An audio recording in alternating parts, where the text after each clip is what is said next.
Hello 244139 লিখেছেন রাজিয়া রহমান। আজকে পর্ব 19। বুকের ভেতরটা কেমন তুমড়ে মুচড়ে যাচ্ছে। নিজেকে ভীষণ একা লাগছে পিয়াসার। তার থেকে 2 টেবিল দূরে বসে থাকা মানুষটাকে দেখে এক মুহূর্তে পিয়াসার পুরো দুনিয়া কেঁপে উঠল যেন। পারভিন বসে আছে সাদিক আলীর সাথে। পিয়াসার নিঃশ্বাস বন্ধ হয়ে আসছে। এদিক ওদিক তাকিয়ে পিয়াসা মাকে খুঁজতে লাগলো। এখানে সে থাকবে না আর। বুকের ভেতর যেন সাইক্লোন। এত যন্ত্রণা হচ্ছে কেন? একবার ইচ্ছে করছে ছুটি গিয়ে জিজ্ঞেস করে কেন এরকম করলো তার সাথে। পর মুহূর্তেই নিজেকে সামলায় পিয়াসা। কি হবে জিজ্ঞেস করে? কাকে জিজ্ঞেস করবে? কাগজে কলমে তার মায়ের নাম এখন শারমিন। পারভিন নামের কারও কোনো অস্তিত্ব নেই তার জীবনে। জন্ম দিলেই মা হয়ে যায় এটা পিয়াসা এখন আর বিশ্বাস করে না। শারমিন পিয়াসাকে খুঁজছিল এতক্ষণ। দেখতে পেয়ে মেয়ের পাশের চেয়ারে এসে বসে। পিয়াসা শুকনো মুখের দিকে তাকিয়ে বলল, কি হয়েছে মা? পিয়াসা শারমিনকে জড়িয়ে ধরে বলল, আমার ভালো লাগছে না মা, আমার কেমন দমবন্ধ লাগছে, তুমি আমাকে শক্ত করে জড়িয়ে ধরো।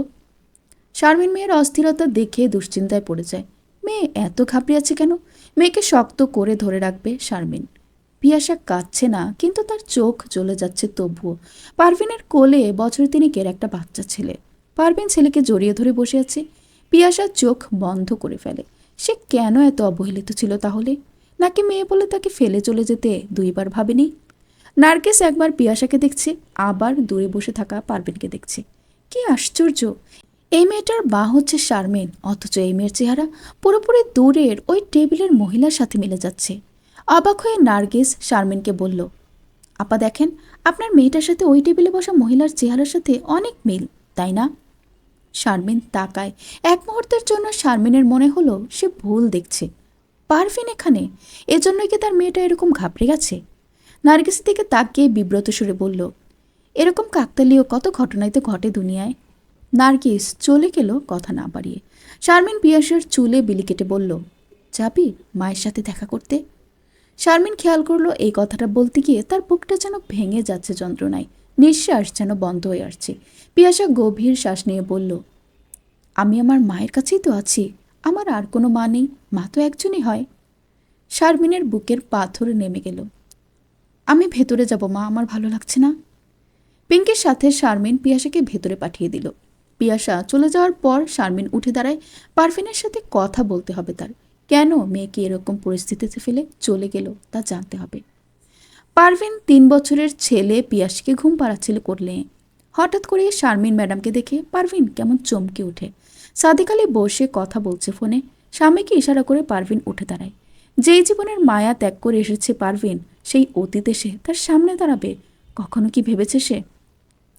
শারমিন ম্যাডাম এখানে কোথা থেকে এলো? লোকে ঠিক বলে পৃথিবীটা গোল, কখনো না কখনো দেখা হয়ে যায়। অতীত বর্তমানের দোলায় পারভিনের মন দুলতে থাকে। যে অভিশপ্ত জীবন পার করে এসেছে সে, সেই জীবনের কোনো ছায়া আর নিজের উপর আসতে দিতে চায়নি। শুধু বুকের এক কোণে ছোট্ট পিয়াসার জন্য যন্ত্রণার আগুন জ্বলতে থাকতো দাউ দাউ করে। 5 বছর, 5 বছরে কত কিছু বদলেছে। শুধু ঘুমন্ত পিয়াসার পবিত্র মুখটা বদলায়নি মানুষপট থেকে। পারভিনের হাত ধরে শারমিন বলল, কেন এরকম করেছিলে? পারভিন টুকরে কেঁদে ওঠে। মাস্টারের ভাত কই? পারভিন রান্নাঘরে রান্না করছে। জমিরনের তাড়া শুনে বলল, রান্না শেষ আম্মা, এই তো দিচ্ছি খেতে। আজকে শুক্রবার, সাদিক আলী বাড়িতেই আছেন। সাদিক আলী মালিহার কলেজের স্যার। এই বাড়িতে লজিং থাকছে। কোনো এক অজানা কারণে রাগ করে বাড়ি থেকে চলে এসেছে। জমিরন দীর্ঘদিন ধরে ছক কষছে কোনো মতে যদি মালিহাকে এই ছেলের কাছে বিয়ে দিতে পারে। আশেপাশে সবাইকে জানিয়ে রেখেছে এই স্যারের সাথেই মালিহার বিয়ে হবে। জানালা দিয়ে সাদিক আলী বাইরের দিকে তাকায়। সে যে রুমে থাকে সেখান থেকে রান্নাঘর আর পুকুর ঘাট পুরোপুরি দেখা যায়। দিনের বেশিরভাগ সময় জানালায় পর্দা দেওয়া থাকে তাই। পারভিন গুন গুন করে গান গাইছে। একটা বই হাতে নিয়ে সাদেক সেদিকে কান পাতে। পারভিন গুনগুন করে গাইছে, আমার গায়ে যত দুঃখ সয় বন্ধুয়ারে করো তোমার মনে যাহা লয়। আমার গায়ে যত দুঃখ সয় বন্ধুয়ারে করো তোমার মনে যাহা লয়। নিঠুর বন্ধুরে বলেছিলে আমার হবে, মন দিয়াছি এই ভেবে। সাক্ষী কেউ ছিল না সে সময় ও বন্ধুরে, সাক্ষী শুধু চন্দ্রতারা, একদিন তুমি পড়বে ধরারে বন্ধু। ত্রিভুবনের বিচার যেদিন হয় রে বন্ধু, ত্রিভুবনের বিচার যেদিন হয় বন্ধুয়ারে করো তোমার মনে যাহা লয়। সাদেক আলী জানালার পর্দা একটু ফাঁক করে বাইরে তাকায়। রান্নাঘরের খুঁটিতে হেলান দিয়ে পারভিন গান গাইছে। গানের গলা ভীষণ সুন্দর না হলেও ভীষণ দরদ দিয়ে গাওয়াতে শুনতে ভীষণ ভালো লাগছে।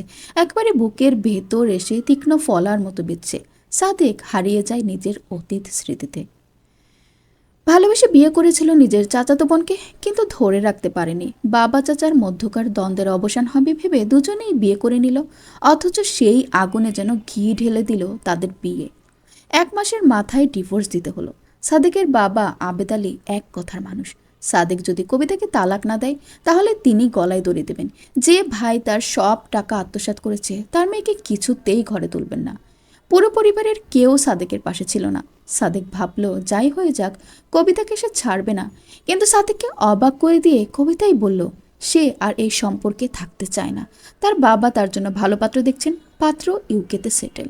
এই সম্পর্কের কোনো পরিণতি নেই, কখনো কেউ মানবে না। কবিতা এরকম অনিশ্চিত জীবন মানতে পারবে না। যতটা ঝামেলা করে দুজন বিয়ে করেছিল ঠিক ততটাই সহজে দুজনের ছাড়াছাড়ি হয়ে যায়। বাবা মা আত্মীয় স্বজন সবার উপর রাগ করে সাদেক বাড়ি থেকে বের হয়ে আসে। কবিতার বিয়ে হয়েছে, একটা মেয়েও হয়েছে, স্বামীর সাথে দেশের বাইরে আছে। সাদেক ভেবেছিল সে বুঝি বাঁচতেই পারবে না কবিতাকে ছাড়া। অথচ একটা সময় বুঝতে পারলো কেউ কারো অভাবে মরে যায় না। সে দিব্যি বেঁচে আছে। কবিতার কথা মনে পড়লে ঘৃণায় রি রি করে ওঠে পুরো দেহ মন। আজকে পারভিনের গাওয়া গানটা যেন সাদেককে তার অতীতে নিয়ে যায়। কবিতা নিজেই এগিয়ে এসেছিল তাদের এই সম্পর্কে, আবার নিজেই ছেড়ে গেল। সাদেক আনমনা হয়ে তাকিয়ে থাকে। পারভিন পরনে সুতির শাড়ির আঁচল দিয়ে মুখ গলা বুকের ঘাম মুছে। ডিপনেক ব্লাউজ পরনের পারভিনের ফর্সা বুকটা হুট করেই সাদেকের সামনে উন্মুক্ত হয়ে পড়ে। এক মুহূর্তের জন্য সাদেক চমকে ওঠে। দ্রুত পর্দা ছেড়ে দেয়। সাদেক কি দেখল সে? কবিতার সাথে ছাড়াছাড়ির পর নারীদেহের প্রতি কখনো বিন্দু মাত্র আগ্রহ জন্মেনি সাদেকের। এই যে মালিহা সারাক্ষণ গায়ে পড়ে কথা বলতে আসে, সাদেক কখনোই তাকিয়ে দেখে না। তাহলে হঠাৎ করে এখন পারভিনকে দেখে বুকের ভেতরে এরকম ঝড় উঠল কেন? সাদেক নিজের ব্যবহারে নিজেই লজ্জিত হয়। নিজের লজ্জা ছাপিয়ে হঠাৎ করে মন প্রশ্ন জাগে, পারভিনের এত কিসের কষ্ট? সবসময় পরিপাটি সেজে থাকা পারভিনকে দেখে যেন মনে হয় ভেতরে সে খুবই এলোমেলো হয়ে আছে। ভেতরের অগোছালো ভাবকে লুকাতে সে এতটা পরিপাটি ভাব দেখায়। সাদেকের মনে হলো তার যদি ক্ষমতা থাকতো তাহলে পারভিনের মনের সব কষ্ট দূর করে দিত। পর্ব 20। পারভিন পুকুর ঘাটে বসে পায়ে আলতা দিচ্ছে। পুকুরের স্বচ্ছ জলে পারভিনের নিজের প্রতিবিম্ব ফুটে উঠল। জলের দিকে তাকিয়ে পারভিনের 2 চোখ ভিজে ওঠে। শাহেদ দেশের বাইরে গেছে এই 12 বছর। 1 যুগ হয়ে গেল, এখনো স্বামীকে কাছে পাচ্ছে না। শাহেদের কি একটুও মনে হচ্ছে না স্ত্রীর কথা? একটা জীবনে কি শুধু ধৈর্য ধরেই কাটিয়ে দিতে হবে? বিয়ের 18 দিন পর শাহেদ সেই যে গেল, আর এলো না এখন পর্যন্ত। এর মধ্যে শাহেদকে কাছে পেয়েছে 1 সপ্তাহ। বাকি দিনগুলো শাহেদের সময় কেটেছে জুয়ার আসরে। পারভিন সেসব ভাবতে ভাবতে কেঁদে উঠে। বুকের ভেতরে পাহাড় সমান যন্ত্রণা তার, অথচ মেনে নেওয়া ছাড়া উপায় নেই। সাদেকের মনটা আজকে কেমন অবাধ্য হয়ে উঠেছে। বারবার ইচ্ছে করছে পারভিনকে দেখতে। নিজের মনের এই নির্লজ্জ ইচ্ছে দেখে সাদেক নিজেই অপ্রস্তুত হয়। ভাগ্যিস মনের ভেতর কি হচ্ছে কেউ দেখতে পায় না, নয়তো দেখতো সাদেকের মনের ভেতর কেমন তোলপাড় হচ্ছে। অনেকক্ষণ ধরে মনের সাথে যুদ্ধ করে ও সাদেক জিততে পারেনি। শেষ পর্যন্ত পুকুরঘাটের দিকের জানালার পর্দা ফাঁক করে তাকায় সাদেক। পারভিন কেমন অসহায় ভঙ্গিতে তাকিয়ে আছে পুকুরের দিকে। সম্পূর্ণ বেখেয়ালি হয়ে বসে আছে পারভিন। কি এত ভাবছে? এত কষ্ট কিসের ওর? এদিক ওদিক তাকিয়ে কাদের এলো পুকুরঘাটে। পারভিনের পায়ের দিকে লোভাতুর দৃষ্টিতে তাকিয়ে এগিয়ে এলো পারভিনের দিকে। একটা মানুষ এত বেশি সুন্দর হয় কিভাবে? যেন মোমের পুতুল। পারভিন অন্যমনস্ক হয়ে বসে ভাবছে নিজের জীবনের প্রাপ্তি অপ্রাপ্তি নিয়ে। কাদের গিয়ে পারভিনের কোমরে হাত দিয়ে বলল, কি ব্যাপার ভাবি, কি ভাবেন? আতর্কিত স্পর্শে পারভিন চমকে উঠে ছিটকে উঠে দাঁড়ায়। কাদেরের থেকে দূরে গিয়ে বলল, কি করছেন আপনি? টাচ করে কথা বলছেন কেন?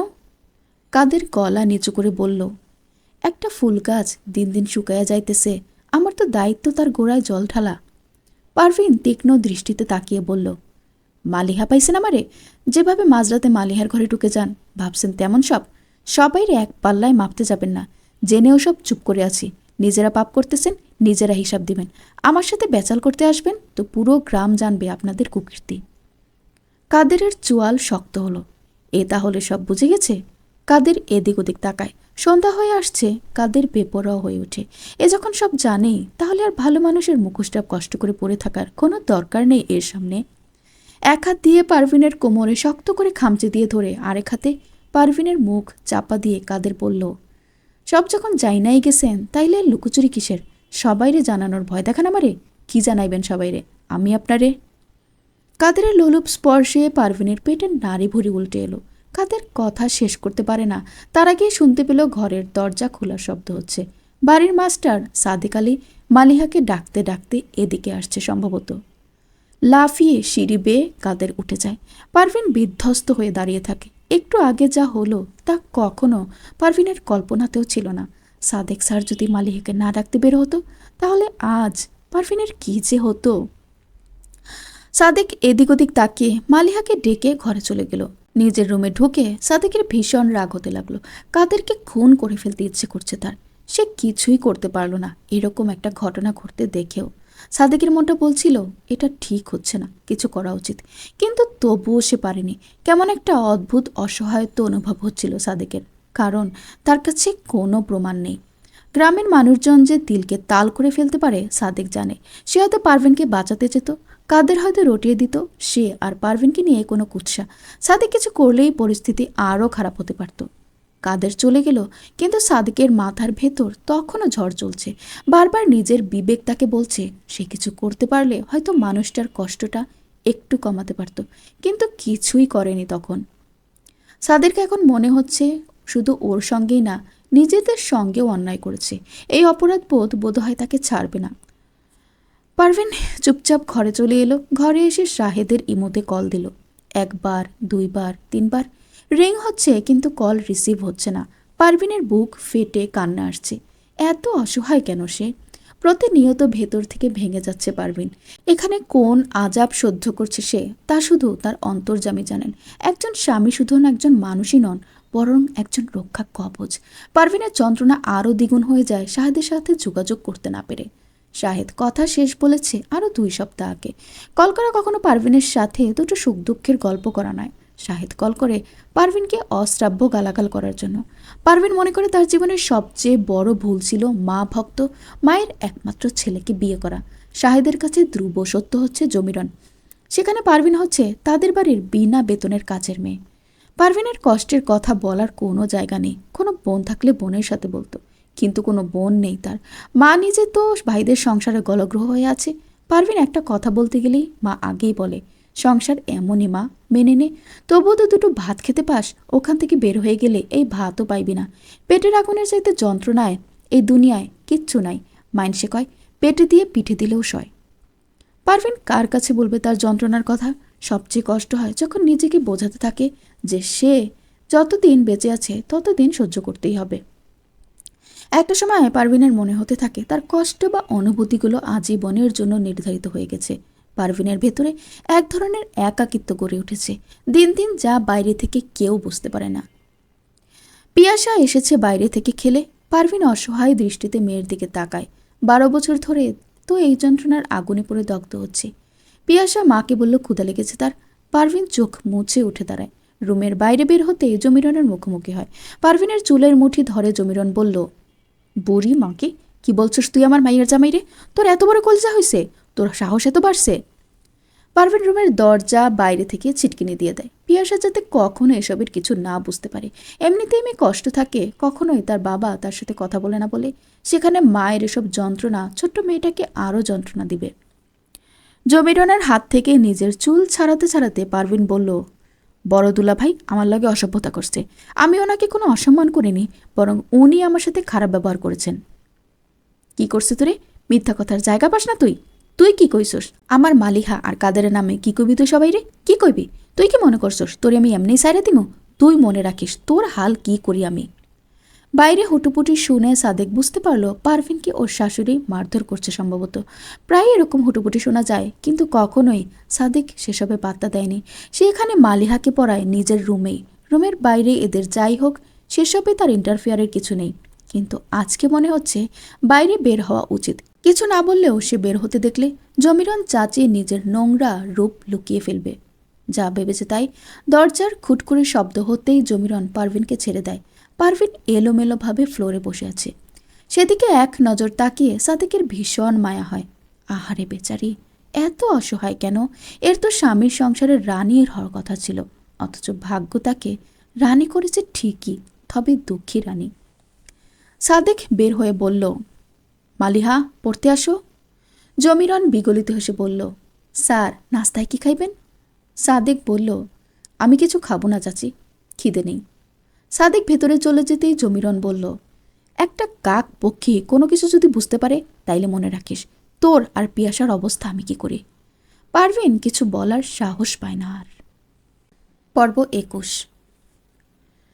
মধ্যরাতে বাইরে ঝিঝি পোকার একটানা সুর কান ঝালাপালা করে দিচ্ছিল। আকাশে পূর্ণ চাঁদ উঠেছে আজ।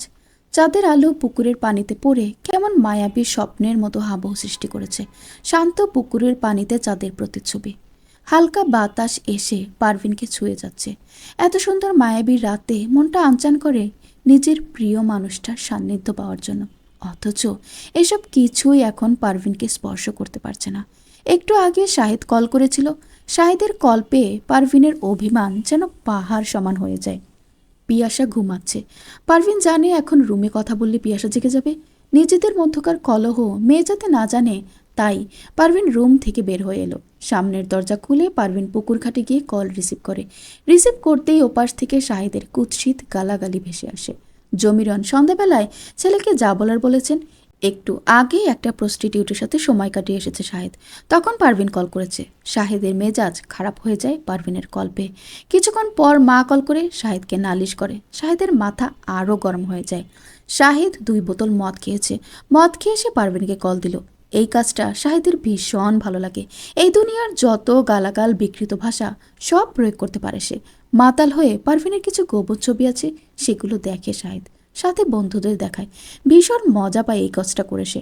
নিজের সুন্দরী বউকে দেখে তার মাতাল বন্ধুরা যখন কিছু নোংরা কথা বলে শাহিদের ভীষণ ভালো লাগে। পারভিন নিজের কষ্টের কথা বলার আগে অপরাধী, চরিত্রহীনা হিসেবে আখ্যায়িত হয়ে গেল। কল কেটে দিয়ে চুপচাপ বসে রইল, অথচ শাহিদকে সে কিছুই বলতে পারল না। মাতাল একটা লোকের সাথে কথা বলা না বলা একই কথা। এই জীবনে কি পারভিন চেয়েছিল? এত বছর ধরে সে তো নিজেকে ঠিকই সুরক্ষিত রেখেছে, অথচ শাহিদ কি করছে? একটু আগে ও একটা মহিলার সাথে থেকে এসে মদ খেয়ে পারভিনকে সেসব কথাও বলছে। পারভিন এই কথাগুলো নিতে পারে না, শাহিদ জানে বলেই এসব করে এসে মদ খেয়েই পারভিনকে কল করে। তারপর কিছুক্ষণ গালাগাল করে বর্ণনা করে কিভাবে সময় কাটিয়েছে। সেই মুহূর্তে পারভিনের ইচ্ছে করে নিজের জীবন নিজের হাতে শেষ করে দিতে। কার জন্য সে অপেক্ষা করছে? কার জন্য সে এত যন্ত্রণা অত্যাচার সহ্য করছে? সাদেক জেগেই ছিল। দরজা খোলার শব্দ শুনে জানালা খুলে বাইরে তাকাতেই দেখল পারভিন বের হয়েছে। পুকুর ঘাটে বসে পারভিন কোলে মাথা রেখে ব্যাকুল হয়ে কাঁদতে লাগলো। সাদেকের বুকের ভেতর ছিন্ন ভিন্ন হয়ে যাচ্ছে। পারভিন কাঁদছে, অথচ তার মনে হচ্ছে তার বুকটা ছিঁড়ে যাচ্ছে যন্ত্রণায়। এরকম মায়াবী একটা পরিবেশে পারভিনের খিলখিল করে হাসার কথা, অথচ তাকে কাঁদতে হচ্ছে। একটা মানুষকে এত দিক থেকে কষ্ট দিলে সেই মানুষ বাঁচে কিভাবে? সাদেকের মনে হলো যা হবার হোক, লোকে তাকে খারাপ বললে বলুক, তাও আর চুপ থাকবে না। পারভিনকে সে আর কষ্ট পেতে দিবে না। দরজা খুলে বাইরে বের হলো সাদেক। পারভিন ২ হাঁটুতে মাথা রেখে কাঁদছে। সাদেক গিয়ে পারভিনের মাথায় হাত রাখে। চমকে উঠে পারভিন উঠে দাঁড়ায়। সাদেককে দেখে হতবাক হয়ে বলল, স্যার, আপনি? কি হয়েছে আপনার? এভাবে কাঁদছেন কেন? কিছু না। আপনি এখানে কেন এসেছেন এই সময়? আপনাকে কাঁদতে দেখে আমি নিজেকে আর আটকাতে পারিনি। আপনি প্লিজ কাঁদবেন না আর এভাবে। পারভিন ভ্রু কুঁচকে বলল, কেন? আমি জানি না। আপনি কাঁদলে আমার সহ্য হয় না। আমি সব লণ্ডভণ্ড করে দিব যদি দেখি আবারও আপনার চোখে পানি আসে, আপনাকে কেউ কষ্ট দেয়। পারভিন সাদেকের কথা শুনে অবাক হয়। কি বলছে এই লোকটা? এসব পাগল হয়ে গেছে নাকি? আপনার সাথে মালিহার বিয়ে দিবে আমার শাশুড়ি আম্মা। আমি পরস্ত্রী। আপনার উচিত হয়নি এরকম অসময় এখানে আসা। আমি কি একটাবার কাউকে বলেছি আমি মালিহাকে বিয়ে করব? আপনি পরস্ত্রী আমি জানি, কিন্তু এটা কোনো দাম্পত্য জীবন হতে পারে না। ১২ বছর আপনার হাজবেন্ড দেশে আসে না, সে যে কখনো আসবে তার নিশ্চয়তা কি? কিসের আশায় আপনি নিজের জীবন নষ্ট করছেন? এই জাহান্নামে জ্বলে পুড়ে মরছেন কেন আপনি? আমি সোজা কথা বলতে পছন্দ করি। 6 মাসের মধ্যে যদি আপনার হাজব্যান্ড দেশে না আসে তাহলে আপনি তাকে ডিভোর্স দিবেন এবং আমার সাথে আমি আপনাকে নিয়ে যাব। আমি আপনাকে আমার জীবনসঙ্গী করতে চাই। পারভিনের মাথায় যেন আকাশ ভেঙে পড়ল। এই লোক কি বলছে এসব? আস্তাগফিরুল্লাহ বলে পারভিন দৌড়ে ঘরে চলে গেল মোবাইল রেখে।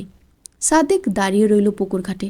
ভুল ঠিক সে জানে না, কিন্তু এই মানুষটার জন্য তার বুকে যে মমতা জন্ম নিয়েছে, কবিতা তাকে ছেড়ে যাওয়ার পর থেকে এখন পর্যন্ত দ্বিতীয় কারোর জন্য এরকম হয়নি। পারভিনের ফোন বেজে ওঠে। সাদেক হাতে নিয়ে দেখে শাহেদ কল করেছে। সাদেক ফোনটা রেখে দেয়। পর মুহূর্তেই একটা ভয়েস মেসেজ এলো। সাদেক ভয়েস মেসেজ অন করতেই শুনতে পেল শাহেদের বিকৃত মুখের ভাষা। নিজের স্ত্রীকে কেউ এই ধরনের বিশেষণে বিশেষায়িত করতে পারে, সাদেকের জানা ছিল না। একটা মানুষের মুখের ভাষা এতটা নোংরা হতে পারে? সাদেকের মাথা গরম হয়ে গেল। পারভিন কেন এসব সহ্য করছে এখনো?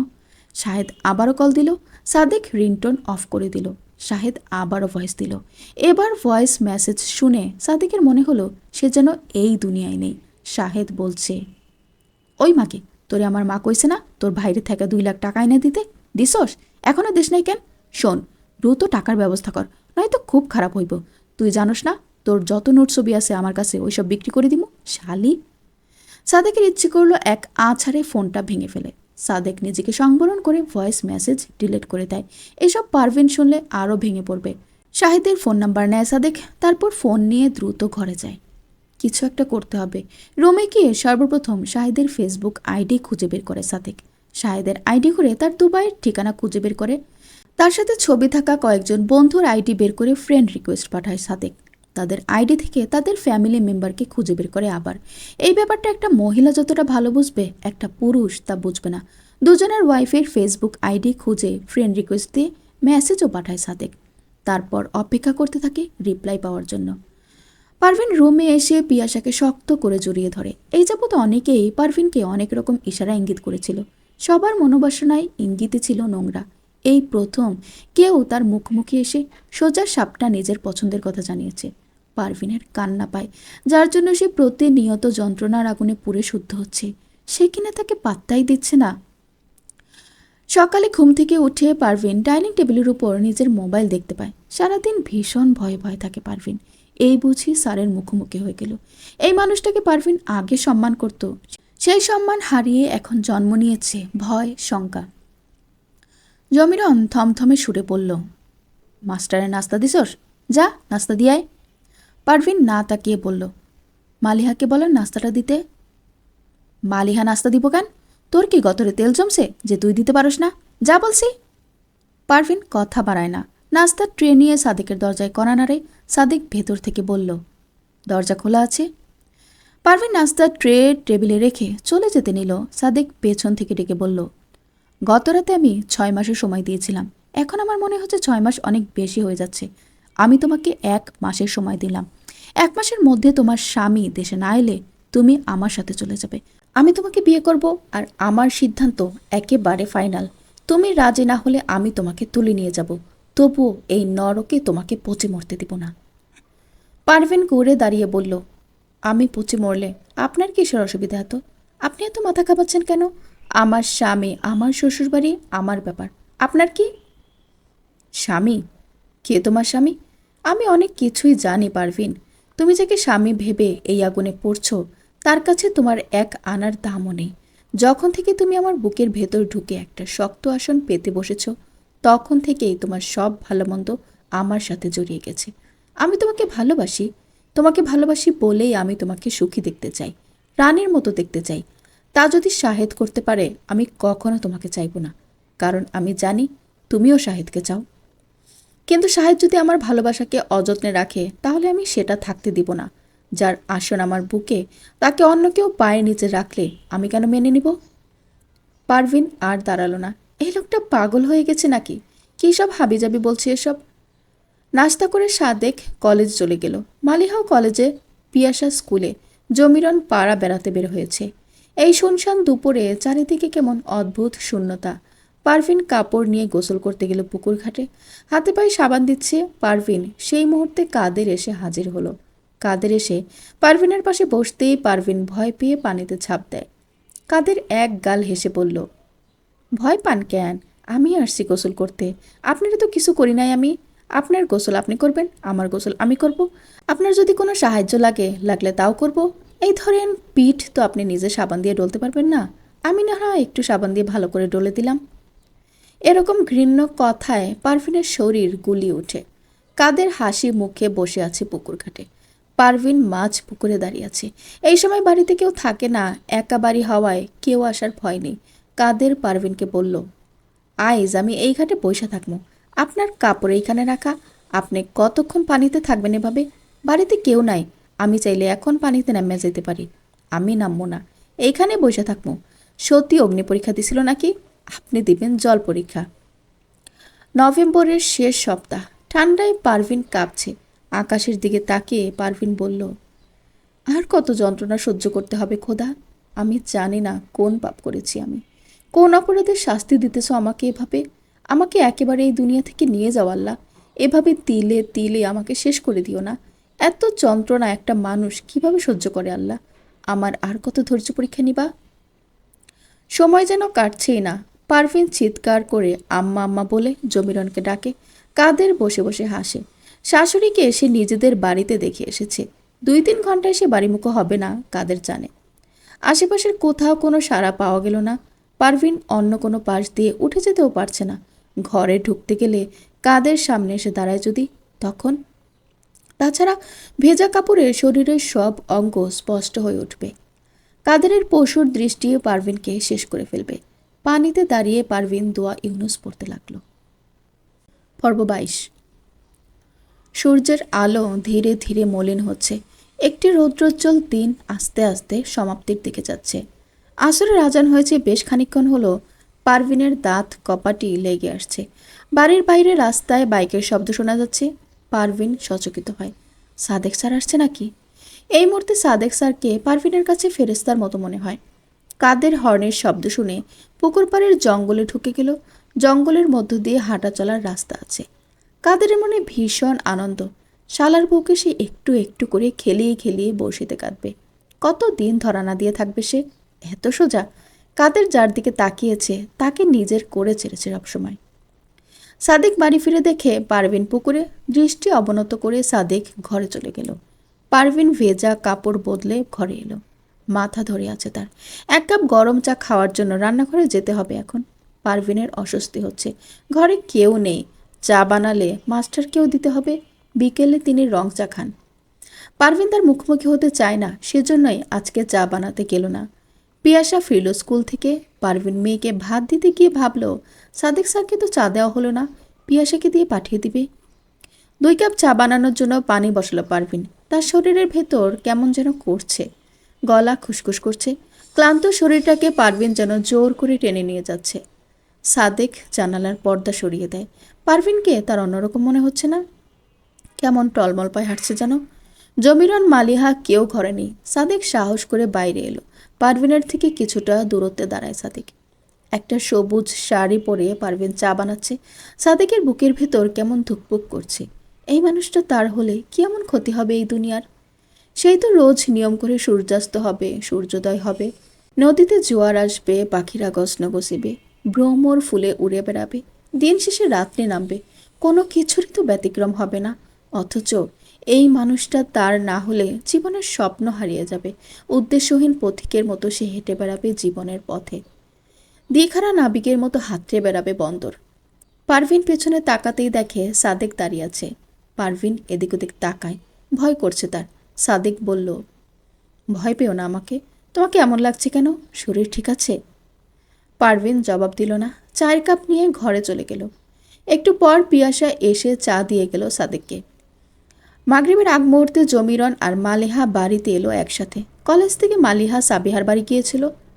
রাতে পারভিনের ভীষণ জ্বর এলো। গা কাঁপিয়ে উথাল পাথাল জ্বর এলো পারভিনের। কম্বল মুড়ি দিয়ে পারভিন শুয়ে রইল। সকালে পারভিন ঘুম থেকে উঠল ভীষণ জ্বর গায়ে। টলমলো গায়ে রান্নাঘরে ঢুকলো।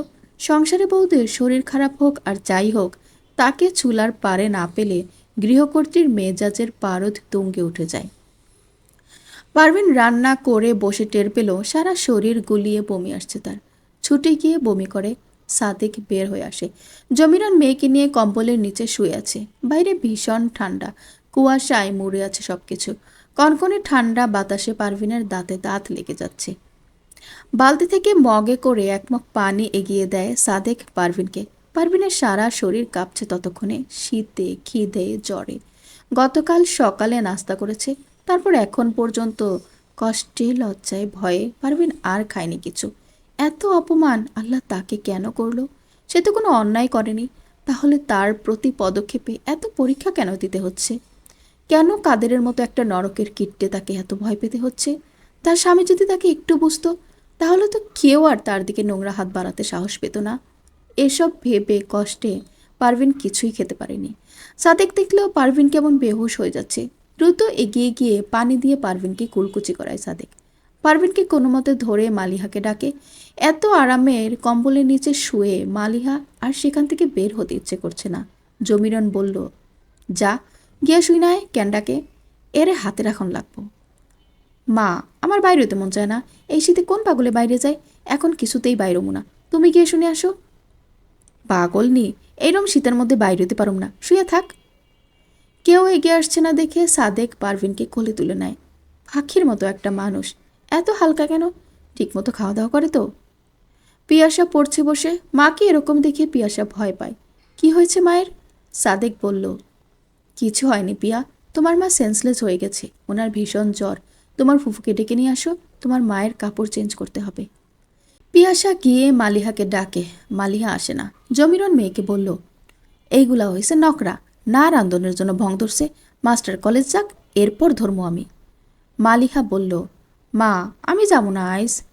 পিয়াসা কোনো মতে মায়ের ভেজা কাপড় বদলে দেয়। কিছুক্ষণ পর পারভিনের হুঁশ আসে। সাদেক স্যার না পেয়ে এনে পিয়াসাকে দিয়ে বলল, কিছু খাইয়ে তোমার মাকে ওষুধ খাইয়ে দিও। পারভিন কৃতজ্ঞ দৃষ্টিতে তাকায়। অথচ এই কাজটা করার কথা ছিল যার সাথে নিজের জীবন জড়িয়েছে পারভিন তার। সে না করে একটা বাইরের লোক তার জন্য ভাবছে। তবুও এই দুনিয়ায় কেউ একজন তার কথা ভাবে, এটা ভেবেই পারভিনের মন আনন্দিত হয়। সাদেক আলী কলেজে যাওয়ার পর পিয়াসাও চলে গেল স্কুলে। আজকে না খেয়েই তাকে স্কুলে যেতে হচ্ছে। কিছুক্ষণ পর জমিরন এলো পারভিনের রুমে। পারভিনকে কম্বল মুড়ি দিয়ে শুয়ে থাকতে দেখে বলল, নাটক দেখাস বাদির ঘরে বাদি? শুয়ে থাকলে রানবকে? এসব ঠং আমারে দেখাবি না। পারভিনের কথা বলতেও কষ্ট হচ্ছে। অনেক কষ্টে বলল, আমি উঠে দাঁড়ানোরও শক্তি পাচ্ছি না আম্মা।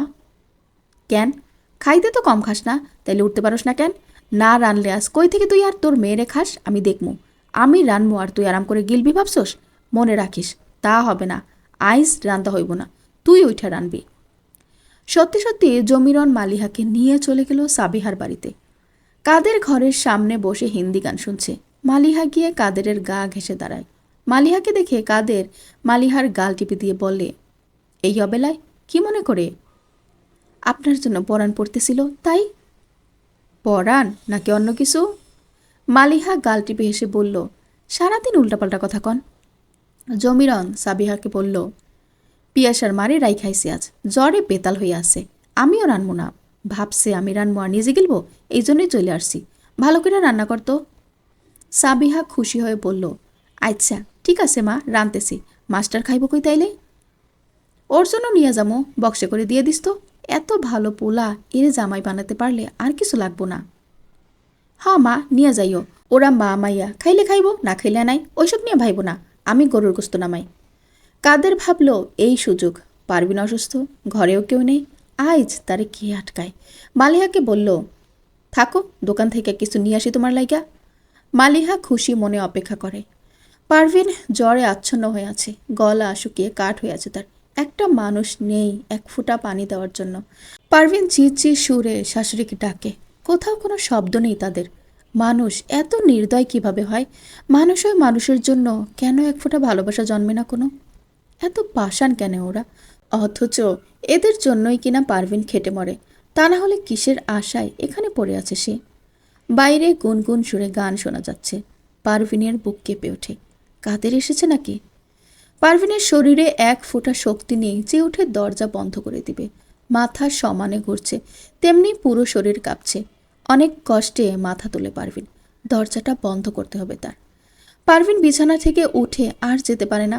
কাদের এসে পারভিনের পাশে বসে পড়ল। ভাবি যান, কেমন আছেন? পারভিনের মনে হচ্ছে খোদ শয়তান বুঝি তার শিয়রে এসে হাজির হয়েছে। গায়ের উপর থেকে পারভিনের কম্বল সরিয়ে দেয় কাদের। কম্বলের নিচে পারভিনের কাপড় এলোমেলো হয়ে আছে। পেটের দিকে তাকিয়ে কাদের জিভ দিয়ে ঠোঁট ভিজায়। আজকে ফাঁকা মাঠে সে গোল দিবে, আর কেউ নেই বাধা নিতে। ছো মেরে পারভিনের কাপড় খুলে ফেলে কাদের। পারভিন চিৎকার করে ওঠে। কাদের পারভিনের মুখে হাত দিয়ে চাপা দিয়ে ধরে, টান দিয়ে ব্লাউজের বোতাম ছিঁড়ে ফেলে। পারভিন নড়াচড়া করতে পারছে না। এই অপমানের চাইতে তার মৃত্যুও ভালো ছিল। সাদেক আজ আর ক্লাস করালো না। বারবার মনে হচ্ছে পারভিনকে দেখার কেউ নেই ওখানে। বাড়িতে থাকলে অন্তত অবস্থা খারাপ হলে ডাক্তার তো দেখাতে পারবে সে। এই ভেবেই চলে এলো ছুটি নিয়ে। বাইকের শব্দ শুনে কাদের অবাক হলো। সাদেক স্যার আসবে কোথা থেকে এখন? সে তো কলেজে। সবেমাত্র পারভিনকে বিবস্ত্র করেছে সে, এখনো তো কিছুই করতে পারেনি। সাদেক ঘরে ঢুকতে গিয়ে দেখে সদর দরজা বন্ধ। মালিহাকে ডাকে, কোনো কারো সাড়া না পেয়ে নিজের কাছের এক্সট্রা চাবি দিয়ে দরজা খুলে ভেতরে ঢুকে পারভিনের বুকের উপর উঠে কাদের নিঃশব্দে বসে থাকে। পারভিনের মুখে হাত দিয়ে চাপা দিয়ে রেখেছে যাতে কোনো শব্দ করতে না পারে। উপায় না পেয়ে পারভিন নিজের মোবাইল ছুঁড়ে মারে ফ্লোরে। পারভিনের রুম থেকে শব্দ শুনে সাদেক এগিয়ে আসে এদিকে। ঘরে কেউ নেই, তাহলে শব্দ করলো কে? পারভিন কোথায় গেল? ওকে কি ডাক্তারের কাছে নিয়ে গেছে? এসব ভাবতে ভাবতে সাদেক দরজা ধাক্কা দেয়। এক মুহূর্তের জন্য সাদেক নড়াচড়া করতে ভুলে যায়। মুহূর্তেই তার মাথায় যেন আগুন ধরে যায়। কাদের লাফিয়ে বের হয়ে যায় ঘর থেকে। পারভিনের মনে হলো সে আর এই দুনিয়ায় বুঝি বেঁচে নেই। এর চেয়ে বড় লজ্জা একজন নারীর জন্য কি হতে পারে? সাদেক কাদেরের পিছু নিতে গিয়ে থেমে যায়। কি লাভ হবে ছুটে? কোনো প্রমাণ নেই, সাক্ষী নেই। লোকটা যদি উল্টো বলে যে এরা দুজন এক ঘরে একসাথে ছিল তখন? সাদেক অসহায় ভঙ্গিতে দাঁড়িয়ে থাকে পুকুর ঘাটে। এরপর আর পারভিনকে এখানে রেখে যাওয়ার কোনো মানে হয় না। পারভিন কাপড় পরে বসে আছে। হঠাৎ করেই তার মনে হচ্ছে তার সব অনুভূতি যেন হুট করেই মরে গেছে। কষ্ট, দুঃখ, যন্ত্রণা কিছুই তাকে আর স্পর্শ করছে না। সারাদিন আর পারভিন রুম থেকে বের হলো না। বিকালে জমিরন ফিরল একা। মালিয়া আসেনি। খাবার নিয়ে এলো সাদেকের জন্য। সাদেক ব্যাগ গুছিয়ে নিয়েছে। জমিরন খাবার নিয়ে আসতেই সাদেক ছুঁড়ে ফেলে দিল বাইরে। তারপর ঠান্ডা গলায় বলল, আমি খাবো না, আপনি এখান থেকে চলে যান। আমি যত দিন এই বাড়িতে আছি ততদিন যাতে কাদেরকে এই বাড়ির আশেপাশে না দেখি। জমিরন চমকে ওঠে। সাদেক কি বুঝতে পেরে গেছে মালিহার কাদেরের সম্পর্ক? তাহলে এত রেগে আছে কেন? সাদেক সিদ্ধান্ত নিল সে আপাতত কোনো ঝামেলা করবে না।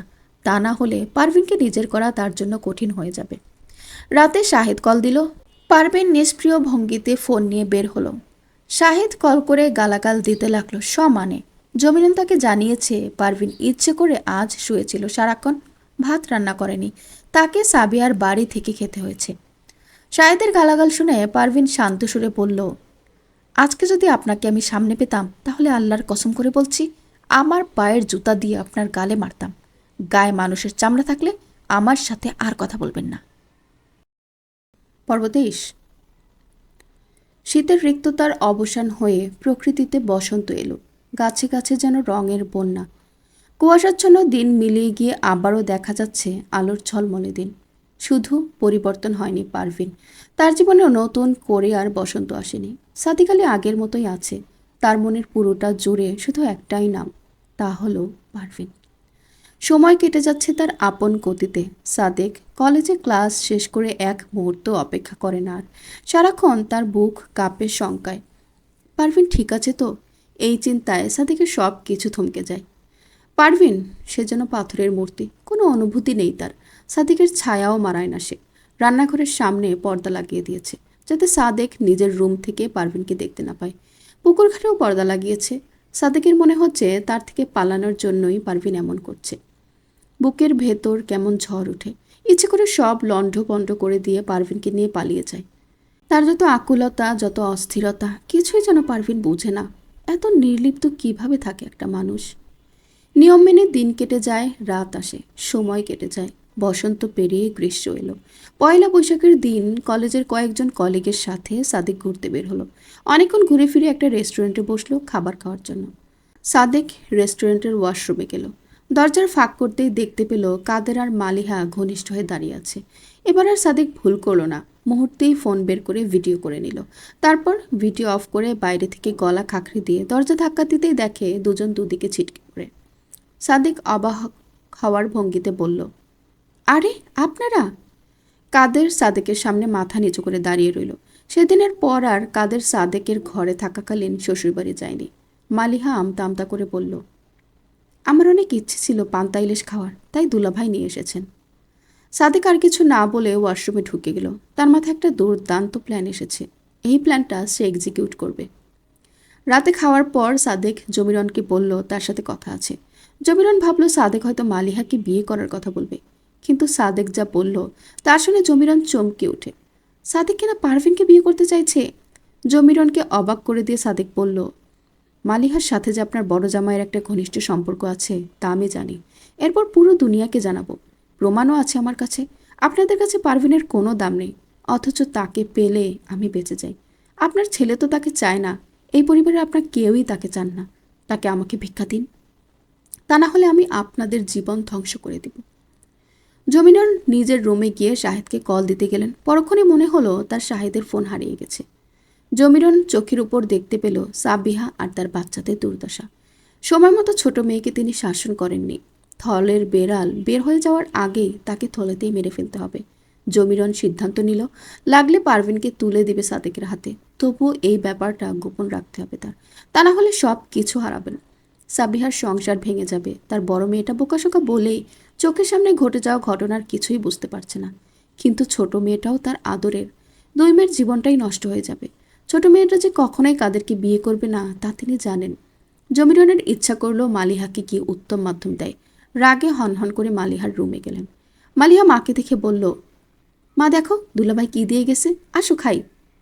কাদের দুটো পার্সেল হালিম দিয়ে গেছে। জমিরন ভাবল, শুধু শুধু মেয়েকে বকাঝকা করে কি লাভ। যে খাওয়াচ্ছে সেও তার মেয়ে জামাই, যে খাচ্ছে সেও তার মেয়ে, রাগারাগি করে লাভ কি? তাছাড়া পারভিনকে এমনিতেও তো তার পছন্দ না, তাকেই বরং বের করে দেবে বাড়ি থেকে। খেতে খেতে জমিরন মালিহাকে বলল, সাদেক জেনে গেছে তোর আর কাদেরের ব্যাপার। মালিহা তেমন কোনো প্রতিক্রিয়া না দেখিয়ে বলল, জানারই কথা, এক ঘরে থাকি যখন। জমিরন ভাবল পারভিনও জানে, সাদেকও জানে। দুজনকে যদি সরিয়ে দেওয়া যায় তাহলে আর কেউ জানবে না। কয়েকদিন পর কাদের দেশের বাইরে চলে গেলে মালিহাকে দেখে শুনে বিয়ে দিয়ে দিবেন। জমিরন সাদেককে জানালো সে চাইলে পারভিনকে বিয়ে করতে পারে। পারভিনের সাথে এমনিতেও শাহেদের বিয়েটা বৈধ নেই। তিনি তো শোনেন শাহেদ কল দিলেই গালাগালির মধ্যে প্রতিদিনই পারভিনকে তালাকের কথা বলে। তালাক সর্বদা সর্ব অবস্থায় কার্যকর হয়ে যায়। সবভাবে সেই রাতেই সাদেক আর জমিরন পরিকল্পনা করে ফেলল।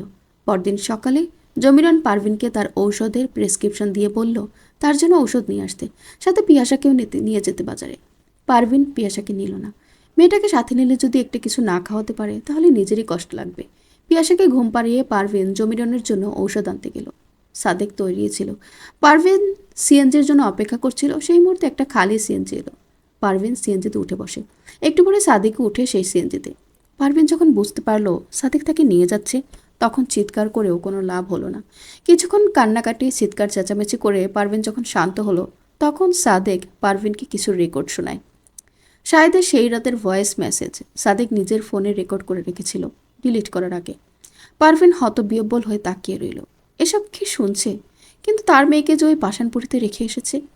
সাদেক বলল, পিয়াসাকে আমি কিছুদিন পরে নিয়ে আসবো পারভিন, আগে আমার বাড়িতে ব্যাপারটা সামাল দিয়ে নেই। আমার বাবা মা ব্যাপারটা সহজে মেনে নিতে চাইবে না প্রথমে। আমি চাই না পিয়াসার সামনে সিন ক্রিয়েট হোক।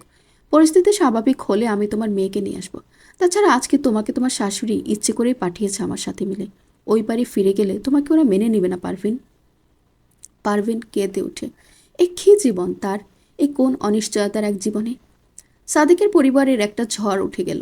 2 সপ্তাহ পর সাদেক যখন পিয়াসাকে আনতে গেল, তখন কে জানতে পারলো পিয়াসাকে লিগ্যালি দত্তক দেওয়া হয়েছে। পারভিন আকুল হয়ে কান্না করে শারমিনকে জড়িয়ে ধরে। শারমিন বলল, তুমি কি তোমার মেয়েকে ফেরত নিতে চাও? পারভিন মলিন হেসে বলল, না ম্যাডাম, আমি জানি ও আপনার কাছে আছে। আমার উপর মেয়ের যে অভিমান তাই জন্মেও দূর হবে না। সব আগের মতো কখনোই হবে না। অযথা আপনার মেয়ের উপর একটা ঝড় উঠবে আবার। আমি চাই ও ভালো থাকুক। আপনার চাইতে বেশি ওকে কেউ ভালো রাখতে পারবে না। পিঙ্কি এসে বলল, আন্টি পিয়াস আপনাকে খুঁজছে। শারমিন পারভিনের দিকে তাকায়। পারভিন বলল, এই জীবনের মতো আর কখনো আমি আপনাদের সামনে আসবো না ম্যাডাম। আমি মা হয়ে আমার মেয়েকে যে কষ্ট দিয়েছি, ওর সামনে এসে সেই কষ্ট আমি আর দ্বিগুণ করতে চাই না। ও আপনার কাছেই ভালো আছে। ভালো থাকুক এটাই চাই। শারমিন ধীর পায়ে মেয়ের কাছে আসে। পিয়াসা মাকে শক্ত করে জড়িয়ে ধরে বলল, মা, তুমি আমাকে ছেড়ে যেও না। তুমি আর বাবা আমাকে ছেড়ে গেলে আমি আর বাঁচতে পারবো না। আমার ছোট্ট বুকে এত আঘাতের ভার সইবে না। শারমিন মেয়েকে বুকে জড়িয়ে ধরে। এই মেয়েটা তার। আজ আবারও তার মনে হচ্ছে এই মেয়েটা শুধুই তার। তার বলেই আজকে তিনি জিতে এসেছেন। পর্ব 24। বৃষ্টি থেমেছে অনেকক্ষণ হলো। আকাশে এখনও ঘন কালো মেঘ জমে আছে। থেমে থেমে মেঘের গর্জন ভেসে আসছে। পিয়াসা মায়ের কোলে মাথা রেখে শুয়ে আছে। আকাশের মতো জমাট মেঘ জমে আছে পিয়াসার মনে। তার মনটা ভীষণ অস্থির হয়ে আছে। মা কেন এসব কথা বলছে? সে এসব শুনতে চায় না। ওই নামগুলো পিয়াসা আজীবনের জন্য তার জীবনে নিষিদ্ধ ঘোষণা করে দিয়েছে। এসব কথায় তার বুকের ভেতরটা যন্ত্রণায় আরও ভারী হয়ে ওঠে। যেসব স্মৃতি সে বুকের ভেতর এক অন্ধকার কফিনে ঢুকিয়ে প্যারেক ঢুকে বন্ধ করে দিয়েছে আজীবনের মতো, সেসব কিছুই সে শুনতে চায় না। আল্লাহ তাকে নতুন একটা জীবন দিয়েছেন, নতুন বাবা মায়ের কাছে। তাদের ছাড়া আর কাউকেই পিয়াসা জানতে চায় না, চিনতে চায় না। শারমিন মেয়েকে পারভিনের সব কথা জানালো। তারপর বলল, পারভিন তোকে নিজের কাছেই নিয়ে যেত যদি না তোকে আমরা লিগেলি দত্তক নিয়ে আসতাম। সে তোর জন্মদাত্রী। অবশ্যই তোর প্রতি তার ভালোবাসা অসীম। ও যখন জানতে পেরেছিল তুই আমার কাছে আছিস, তারপরও গোপনে তোর খোঁজ খবর নিয়েছে পারভিন। লজ্জায় ভয়ে তোর সামনে আসেনি আজ পর্যন্ত। সন্তানের চোখে উপেক্ষিত, অবহেলিত, ঘৃণিত হওয়ার মতো যন্ত্রণাদায়ক আর কিছুই নেই। সে তো একটা আস্ত জাহান নামে ছিল রে মা। মা হওয়ার আগে সে একজন মানুষ। আগে তো তার বাঁচতে হবে। নিজে সুস্থভাবে না বাঁচলে তোকে কিভাবে বাঁচাতো? শুনে পিয়াসা হি হি করে হেসে উঠল। শারমিন অবাক হয়, মেয়ে হাসছে কেন? শারমিন তীক্ষ্ণ দৃষ্টিতে তাকায় মেয়ের দিকে। পিয়াসা কেমন অপ্রকৃতিস্থ মানুষের মতো হাসছে। সারা শরীর দুলিয়ে একরকম অট্ট হাসি। এটা তো তার মেয়ে হাসে না। শারমিন বুঝতে পারে মেয়েটা আঘাতের তীব্রতা এমন করছে। মাকে বুঝতে দিতে চাইছে না তার ভেতর কতটা গভীর ক্ষত। মানুষ হয়ে জন্মানোর অনেক যন্ত্রণা। বুকে যন্ত্রণা লুকিয়ে নিজেকে সুখী প্রমাণ দিতে হয়। মায়ের মন অনেক কিছুই বুঝতে পারে। সন্তান যখন বুকের জমা ক্ষত বাবা মায়ের থেকে লুকাতে ভান করে, মায়ের ভালোবাসার চোখে সেই হাসির পেছনে দুমড়ে মুচড়ে যাওয়া অন্তরটা ঠিকই ভেসে ওঠে। শারমিন মেয়ের মুখে হাত চাপা দিয়ে বলল, না মা, তুই এভাবে হাসিস না। আমার চাঁদের হাসি আমি চিনি মা। এই হাসি যে বড় দুঃখের হাসি, বড় ক্ষোভের হাসি। পিয়াসা হাসি বন্ধ করে মায়ের দিকে তাকিয়ে বলল, জেনেও কেন এসব বলছো মা? ওই মানুষগুলোর প্রতি আমার মনোভাব এই জন্মে হোক আর পরকালে হোক কখনোই বদলাবে না। আমি তাদের কখনোই ক্ষমা করব না, যারা নিজেদের স্বার্থ সিদ্ধির জন্য আমাকে ত্যাগ করতে এক মুহূর্ত ভাবেনি, হোক সে পারভিন অথবা শাহেদ। শারমিনের কেমন দম বন্ধ লাগে। তার মেয়েটার বুকে কি অনেক বড় ক্ষত জমে আছে? মা হয়ে কেন মেয়ের আঘাত দূর করতে পারছে না? কি করলে মেয়েটা সব ভুলে যেতে পারবে? পিয়াসা মায়ের হাত নিজের গালে চেপে ধরে বলল, মা, জীবনের সব ক্ষত মুছে ফেলা যায় না। সব আঘাতের নীল রং বিবর্ণ হয়ে যায় না। কিছু যন্ত্রণা বুকের কোনো এক কোণে বন্দি করেই বাঁচতে হয়। সেই যন্ত্রণাগুলো থাকে বলেই মানুষ জীবনের সুখের মর্ম বুঝতে পারে। এই যে আমি ভীষণভাবে বুঝতে পারছি এখন সন্তানের জন্য গুড প্যারেন্ট কেমন ব্লেসিং। বুঝতে পারছি বলেই আমি এই জীবনের সব ঘাত প্রতিঘাতে তুমি আর বাবা যাতে আমার পাশে থাকো। তোমাদের ছাড়া আমি ভীষণ অসহায় মা। শারমিনের বুকের ঝড় শান্ত হয়। বৈশাখের বিয়ে হয়েছে প্রায় 4 মাস আগে। এর মধ্যে পিয়াসার এইচএসসিও শুরু হয়ে গেছে। গতকাল পরীক্ষা শেষ হয়েছে। এতগুলো সময় কেটে গেছে, শারমিন মেয়ের কাছে পারভিনের ব্যাপারটা বলবে বলবে করেও বলে উঠতে পারেনি। সিদ্ধান্ত নিয়েছিল মেয়ের এইচএসসি শেষ হলে মেয়ে যখন চাপমুক্ত থাকবে তখনই মেয়েকে জানাবে। সেই সময়টা এখন এলো। গতকাল পরীক্ষা শেষ হওয়ার পর শারমিন আজকে মেয়ের সাথে সব কথা শেয়ার করলো। সেদিন পিয়াসা আর কিছুতেই বিয়ে বাড়িতে থাকেনি। বিয়ের দিনই আনোয়ার চৌধুরী মেয়ের অস্থিরতা দেখে বাড়িতে চলে এসেছে। পিয়াসা উঠে বসে মায়ের গলা জড়িয়ে ধরে বলল, মা, আমি কোচিংয়ে ভর্তি হব কোথায়? অ্যাডমিশন টেস্টের জন্য তো কোচিং করতে হবে। শারমিনের মাথায়ও এই ব্যাপারটা ছিল। মেয়েদের জীবন কত অদ্ভুত। এই যে মেয়েটা এখন অ্যাডমিশন টেস্টের জন্য ঘর ছাড়বে, এরপর কি আর আগের মতো ফিরতে পারবে সব পিছুটান ছেড়ে? এতদিন যেমন নিশ্চিন্তে নির্বিঘ্নে ছুটে এসে বাবার গলা জড়িয়ে ধরত, এরপর কি আর সেই সময়টা আসবে? পড়ালেখা, কেরিয়ার, এরপর একদিন টুক করে বিদায় দিয়ে দিতে হবে মেয়েকে। মেয়েটা অতীতে হয়ে যাওয়ার সময় যেন ঘনিয়ে আসছে। তিনি নিজেও তো এভাবেই বের হয়েছিলেন বাড়ি থেকে পড়ার জন্য। তারপর আর তার ঘরে ফেরা হলো না। যেই ঘর আলোকিত করে একটা মেয়ে জন্ম নেয়, সেই ঘরটার সাথে যোজন যোজন দূরত্ব তৈরি হয়ে যায় কবে যেন। নতুন ঠিকানা হয়, নতুন ঘর হয়, নতুন মানুষ আসে জীবনে। জন্ম থেকে চেনা সেই ঘরটার সাথে বড় হয়ে যেতে থাকে জন্ম থেকে চেনা মানুষেরা। পিয়াসা মায়ের চিবুকে হাত রেখে বলল, কি ভাবছো মা? আমাদের এখানে তো ভালো কোনো কোচিং সেন্টার নাই, তুই ঢাকায় কোচিং করবি? পিয়াসা এক মুহূর্ত ভাবে, তার ক্লাসমেটের সবাই ঢাকাতেই কোচিং করবে।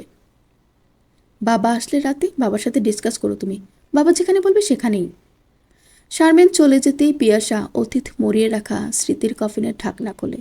মানুষ ফুটে মা বলে যেই মানুষটার ছবি ভেসে ওঠে, তাকে মন কিছুতেই মা বলে স্বীকৃতি দিতে চায় না। পিয়াসা কিভাবেই মানুষটাকে ক্ষমা করবে? সেই দুঃসহ রাতটা পিয়াসা যেভাবে কাটিয়েছে, সে কথা মনে পড়লেই পিয়াসার আত্মা কেঁপে ওঠে। পিয়াসা চোখ বন্ধ করে বলে, যাদের দেওয়া আঘাতে আমার রুহ পর্যন্ত যেই কেঁপে উঠেছিল, তারা যতই পরিস্থিতির শিকার হোক, আমি কখনোই তাদের ক্ষমা করব না। কত মানুষই তো সন্তানকে আগলে ধরে সব ঝড় মোকাবেলা করে, এভাবে যে ফেলে যেতে পারে সে কখনোই আপন ছিল না। সেই রাতে পিয়াসা প্রতি মুহূর্তে কেঁপে উঠেছিল। মায়ের চিন্তা, সাপের ভয়, ভুলুর ভয়, সে সব পিয়াসা কি করে ভুলবে? ক্ষমা করার মতো মহৎ পিয়াসা কখনো হতে চায় না। শেষ বিচারের দিনও পিয়াসা আল্লাহকে বলবে, আল্লাহ, এই মানুষগুলোর দেওয়া যন্ত্রণা আমার রুহ পর্যন্ত পৌঁছে গিয়েছিল, সেই সময় আমি সহ্য করেছি আল্লাহ, আজকে যাতে তোমার এই হাসরের ময়দানে সহ্য না করে। যারা এত নির্মমভাবে তাকে ক্ষত বিক্ষত করেছে, তাদের জন্য পিয়াসা এক ফোঁটা সহানুভূতি অনুভব করে না। নিজেকে পাথর করতে অনেক কষ্ট হয়েছে তার, আর ভাঙবে না, কিছুতেই না। হতে পারে তিনি ভীষণ বাজে পরিস্থিতিতে ছিল, কিন্তু পিয়াসা নিজে কি ভালো পরিস্থিতিতে ছিল তা কি ভেবেছে?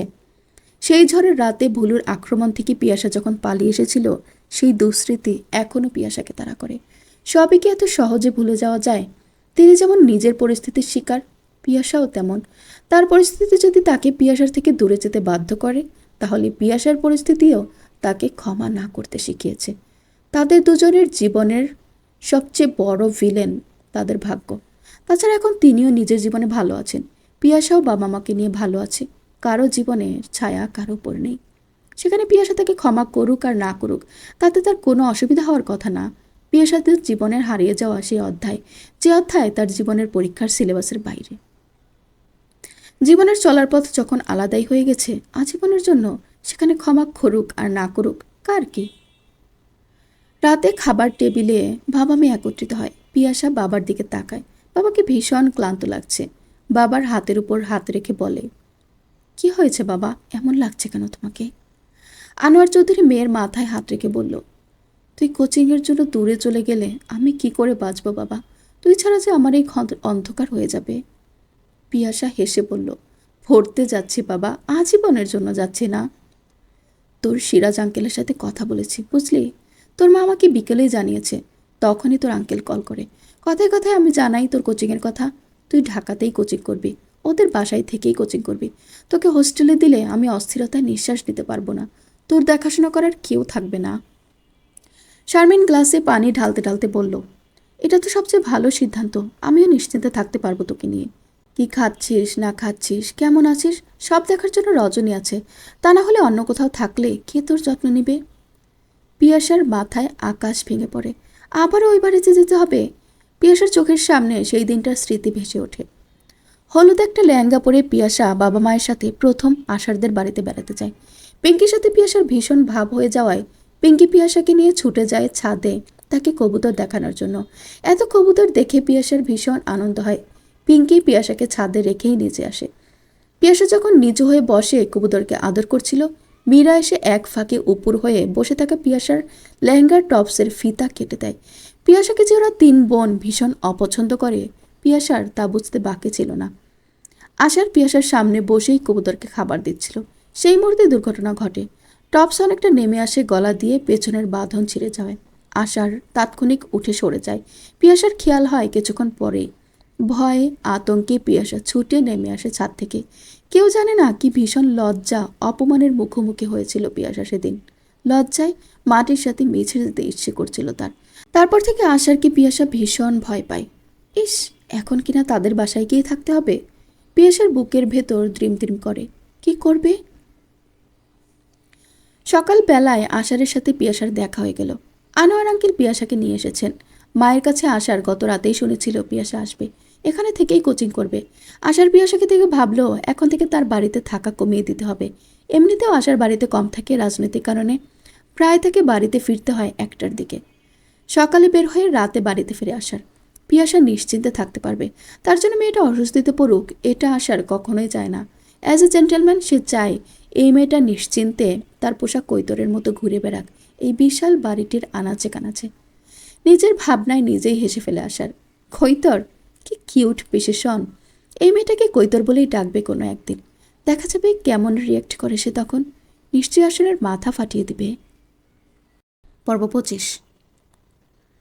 নিচতলার সদর দরজার পাশে বড় রুমটা পিয়াসার জন্য গুছিয়ে রেখেছে রজনী। নার্গিস তীক্ষ্ণ দৃষ্টিতে তাকিয়ে থেকে মহুয়া বেগমের কাছে গেল।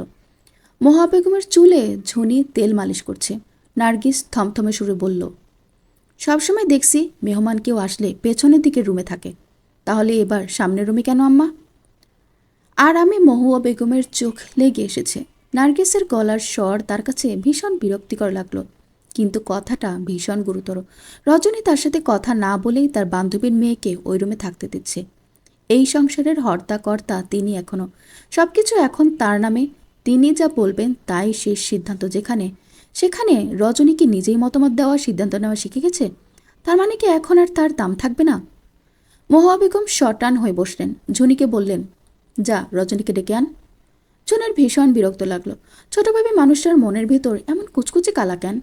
নিজের ভালো ছাড়া কারো ভালো চায় না। রজনী রান্নাঘরে পিয়াসার জন্য খাবার রেডি করছে। শারমিনের মেয়েটা এত মিষ্টি, রজনীর ইচ্ছে করে বুকের সাথে মিশিয়ে রাখে। ঝুনি এসে বলল, চাচি আপনারা যাইতে বলছে। রজনী এক মুহূর্ত ভেবে বলল, আবার কি হয়েছে? কি আর হইব, কাল লাগেনি গিয়া বিষ সাইডে আইসে। যান গিয়া শোনেন, আমি ওঝা নিয়ে আসতেছি। রজনী কিছু বুঝতে পারল না। ঝুনিকে বলল, পিয়াসাকে খাবারটা দিয়ে আয়। রজনী শাশুড়ির রুমে ঢুকে দেখে রুমে শিরিন বসে আছে মায়ের পাশে, তার হাতে পানের বাটা। রূপারি পানের বাটাটা তারিন পাঠিয়েছে। রজনী জিজ্ঞেস করল, আমাকে ডেকেছেন? হ্যাঁ ডাকছি, কি করতেছিলা? পিয়াসার জন্য খাবার বানাচ্ছিলাম। ও সব খাবার খায় না, খুব বাজগোজ করে খাবার নিয়ে। আমার বাড়ির ধর্মশালা বানাইতেছো দেখছি তুমি। এটা তো হোটেল না যে তোমার বান্ধবীর মাইয়ার জন্য এত নকশা করে খাওয়াতে হবে। রজনী ভীত চোখে এদিক ওদিক তাকায়। লজ্জা তার মাটিতে মিশে যেতে ইচ্ছে করছে। মেয়েটা এসেছে আজকে সকালে, এরই মধ্যে কিনা উনি এরকম কথাবার্তা বলছেন। অথচ এই বাড়িতে বছরের 12 মাস অতিথি থাকে। অতিথি ছাড়াও নার্গিসের 2 মামাতো ভাইয়ের ছেলে মেয়েও থাকছে। বছর 2 হলো তারিনের ফুফু শাশুড়ির এক ডিভোর্সি মেয়েও থাকছে। কারো বেলায় তো কোনো কথা হয়নি, বরং মহুয়া বেগম নিজেই সবসময় বলেন তাদের হচ্ছে জমিদার বংশ। জমিদারের বাড়িতে এরকম অতিথি থাকেই। যত বেশি অতিথি তত বেশি গৌরব, তত বেশি সম্মান। সেই তিনি আজ পিয়াসা আসতে না আসতে এরকম কথা বলছে। আশার বাইরে বের হবে এমন সময় ঝড়ের গতিতে ঝুনিখালা গিয়ে বলল, মামা জলদি চলেন, বিষ নামাইতে হইব। আশার হতবাক হয়ে বলল, কিসের বিষ খালা? আপনার ছোট আম্মা তো তার সব বিষ সাইরা এসে চাচি আম্মার গায়ে। এখন আপনি না গেলে আপনার দাদির বিষ নামাইব কে? বড় ভাবিরে ডাইকা নিয়ে গেছে, বিষ নামাইব বড় ভাবির উপরে। আশারের চোয়াল শক্ত হয়ে যায়। হাতের ঘড়িটা খুলে রেখে আশার দাদির রুমে গেল। রজনী ভয় পাচ্ছে, আশার যদি কিছু জানতে পারে তাহলে আজকে আবারও অশান্তি হবে। রজনীর ভয় সত্যি হলো। আশা রুমের দরজায় দাঁড়িয়ে বলল, এই কথাটাই এই বাড়িতে কেউ বুঝতে চায় না দাদি। কারো লাগে মিনিকেট চালের ভাত, আবার কারো লাগে আতপ চালের জাউ ভাত, আবার কেউ খায় লাল চালের ভাত। আমার মা হইছে এই বাড়ির বাবরচি, শুধু ফরমায়েশ খাটাই তার কাজ। মহুয়া বেগম গোমরা মুখে বলল, তোর এখানে কি কাম, কেন আসছোস? রজনী ছেলের দিকে তাকিয়ে বলল, তুই যা এখান থেকে, আমি তো দাদির সাথে কথা বলছি। আমার সামনেই কথা হোক মা। মহুয়া বেগমের মাথায় আগুন জ্বলছে। ছেলেটা বড় বেয়ারা ঘাড়তেরা, অথচ নির্জন নীরব, কত ভদ্র ছেলে। মহুয়া বেগম আশারের দিকে না তাকিয়ে বলল, সামনের দিকে দরজার সাথে বড় রুমটা পরিষ্কার করে রেখো, ওই রুমের গেরাম থেকে আমার অতিথি আসবো। রজনীর গলা শুকিয়ে যায়। মহুয়া বেগমের আসল উদ্দেশ্য যে এটাই রজনী ভালো করেই বুঝতে পারে, তাই শান্ত সুরে বলল, ওই রুমে পিয়াসা থাকবে আম্মা। পিয়াসা ওই রুমে থাকবো কেন? ওরে নার্গিসের মামাতো ভাইয়ের মেয়ের সাথে ওই রুমে থাকতে বলো। আশার এসে বলল, না দাদি, পিয়াসা ওই রুমেই থাকবে। কে অনুমতি দিছে ওই রুমে থাকতে দেওয়ার? আমি অনুমতি দিছি দাদি। এই বাড়ি আমার, সব কিছু আমার নামে। আমি যা কমু এই বাড়িতে তাই হইব। তুই কে এই বাড়ির সিদ্ধান্ত নেওয়ার? আশার হেসে শিরিনের পাশে বসে পানের বাটাটা হাতে নিয়ে গোলাপ পুরি জর্দা দিয়ে একটা পান বানিয়ে দাদির গালে পুরি দিয়ে বলল, এই রুমে আসার আগে আমি ফোনের রেকর্ডার অন করে এসেছি দাদি। এই বাড়িটা যেহেতু শুধু তোমার, আমাদের কোনো অধিকার নেই। তাহলে শুনে রাখো, আগামীকাল সূর্যাস্তের আগে আমি, মা, বাবা, বর্ষা, পিয়াসা এই বাড়ি থেকে চলে যাব। আমি এখন গিয়ে বাসা থেকে অ্যাডভান্স পেমেন্ট করে আসব। শিরিন চমকে মায়ের দিকে তাকায়, এরপর চোখের ইশারায় করে বলে, এসব মাথা গরম করার কথা বলিস না আশার। তোর দাদি মুরব্বী মানুষ, ওনার সাথে এসব কেমন কথা বলস তুই? আমি যা বলেছি ঠিকই বলেছি ফুফু। এটা আমার দাদির সংসার, আমার মায়ের না। আমার বাবা তো পারল না আমার মাকে একটা সংসারের ব্যবস্থা করে দিতে, তাই আমি করে দিব। শিরিন অমন নরম সুরে বলল, দূর পাগল ছেলে, এরকম উল্টাপাল্টা কথা বলে না। তোর দাদির দোষ নাই রে বাবা, তোর ছোট মা এসে কত কথা বলে গেল, এজন্য তোর দাদি এসব বলছে। পিয়াসা, পিঙ্কি, মিনি একই কোচিংয়ে ভর্তি হয়েছে। সিরাজুল ইসলাম তিনজনের জন্য একটা রিক্সা ঠিক করে দিয়েছেন। পিয়াসা এই বাড়িতে আসার পর থেকে সর্বদা ভয়ে ততস্থ থাকে, কখন মুখোমুখি হয়ে যায় আষাঢ়ের। 2 দিন হয়ে গেছে, এখনও আষাঢ়ের টিকিটিও দেখেনি পিয়াসা। পিঙ্কি বলেছে আষাঢ় বাড়িতে খুব কম থাকে। শুনে পিয়াসা স্বস্তি পেয়েছে। সপ্তাহখানেক পরে একদিন কোচিংয়ে যাওয়ার সময় নির্জনও বের হলো। পিয়াসার সাথে যদিও তার খুবই হালকা পাতলা কথা হয়, মায়ের ভয়ে কথাবার্তা তেমন বলে না নির্জন। বের হয়ে পিয়াসাকে বলল, কোচিংয়ে যাচ্ছ? মিনি সলজ্জে হেসে বলল, হ্যাঁ ভাইয়া, আমরা কোচিংয়ে যাচ্ছি। নির্জন বিরক্ত হয়ে বলল, তোকে জিজ্ঞেস করেছি? এক রিক্সায় 3 জন বসতে পারো, অসুবিধা হয় না পিয়াসা? পিয়াসা মৃদু হেসে বলল, না, সমস্যা হয় না। আমরা 3 জনের চিকন মানুষ তো, আর এই ব্যাটারি চালিত রিক্সাগুলো একটু বড় সিটের হয়, আরাম করে বসা যায়। নির্জন আমতা আমতা করে বলল, না মানে আমি ওদিকে যাব, আমার সাথে আসতে পারো তুমি। পিঙ্কি মুচকি হাসে ভাইয়ের কথা শুনে। মায়ের ভয়ে তার ভয়টা এত ভেজা বেড়াল হয়ে থাকে যে কথাও বলতে পারে না। পিয়াসা বলল, না ভাই, আমি যাব না। মিনি বলল, আচ্ছা আমি আসি ভাইয়া। নির্জনের মুখটা ভোতা হয়ে গেল। মিনি এসে নির্জনের পাশে দাঁড়ায়। রিক্সা চলে গেল পিয়াসা আর পিঙ্কিকে নিয়ে। নির্জন কিছুক্ষণ দাঁড়িয়ে থেকে বলল, ওহ মিনি, আমি ভুলে গেছি, আমার একটু কাজ আছে, তুই একটা রিক্সা করে নিয়ে চলে যা। নির্জন মিনিকে রেখে বাড়ির ভেতর চলে গেল। মিনি হতভম্ব হয়ে দাঁড়িয়ে রইল। এই মানুষটা এই মাত্র পিয়াসাকে নিয়ে যেতে চাইল, আর এখন মিনিকে রেখে চলে গেল। সবাই সাদা চামড়ার খেলা। এজন্যই পিয়াসাকে মিনি, নীরা, মীরা কেউ পছন্দ করে না। সব অ্যাটেনশন সবসময় নিজের দিকে নিয়ে যায় কিভাবে যেন। রাগ করে মিনি আর কোচিংয়ে গেল না। পর্ব 26। বাবা মাকে ছাড়া পিয়াসার সব কিছু কেমন শূন্য মনে হয়। ঢাকায় এসেছে সপ্তাহ হয়ে গেছে। পিয়াসা এখনো মানিয়ে নিতে পারেনি নিজেকে। রাত হলেই পিয়াসার ভীষণ কান্না পায়। মায়ের আদর, বাবার ভালোবাসা সব কিছুই পিয়াসাকে কষ্ট দেয়। ইচ্ছে করে ছুটে গিয়ে শক্ত করে জড়িয়ে ধরে বাবার গলা, কিংবা খাওয়ার সময় খুব করে মায়ের বকা শুনে। পিয়াসার এখানে দম বন্ধ লাগে। রজনী আন্টি, সিরাজ আঙ্কেল পিয়াসাকে ভীষণ স্নেহ করেন, তবুও বাবা মায়ের মতো কি কেউ হৃদয় ছুঁতে পারে? সন্ধ্যা নামছে চারিদিকে। গোধূলির লালচে কমলা আভায় চারিদিক কেমন মায়াবী স্বপ্নপুরী মনে হচ্ছে পিয়াসার কাছে। কোচিং শুরু হয়েছে আজকে 2 দিন হলো। পিয়াসা কোচিংয়ের বই নিয়ে পড়তে বসেছে।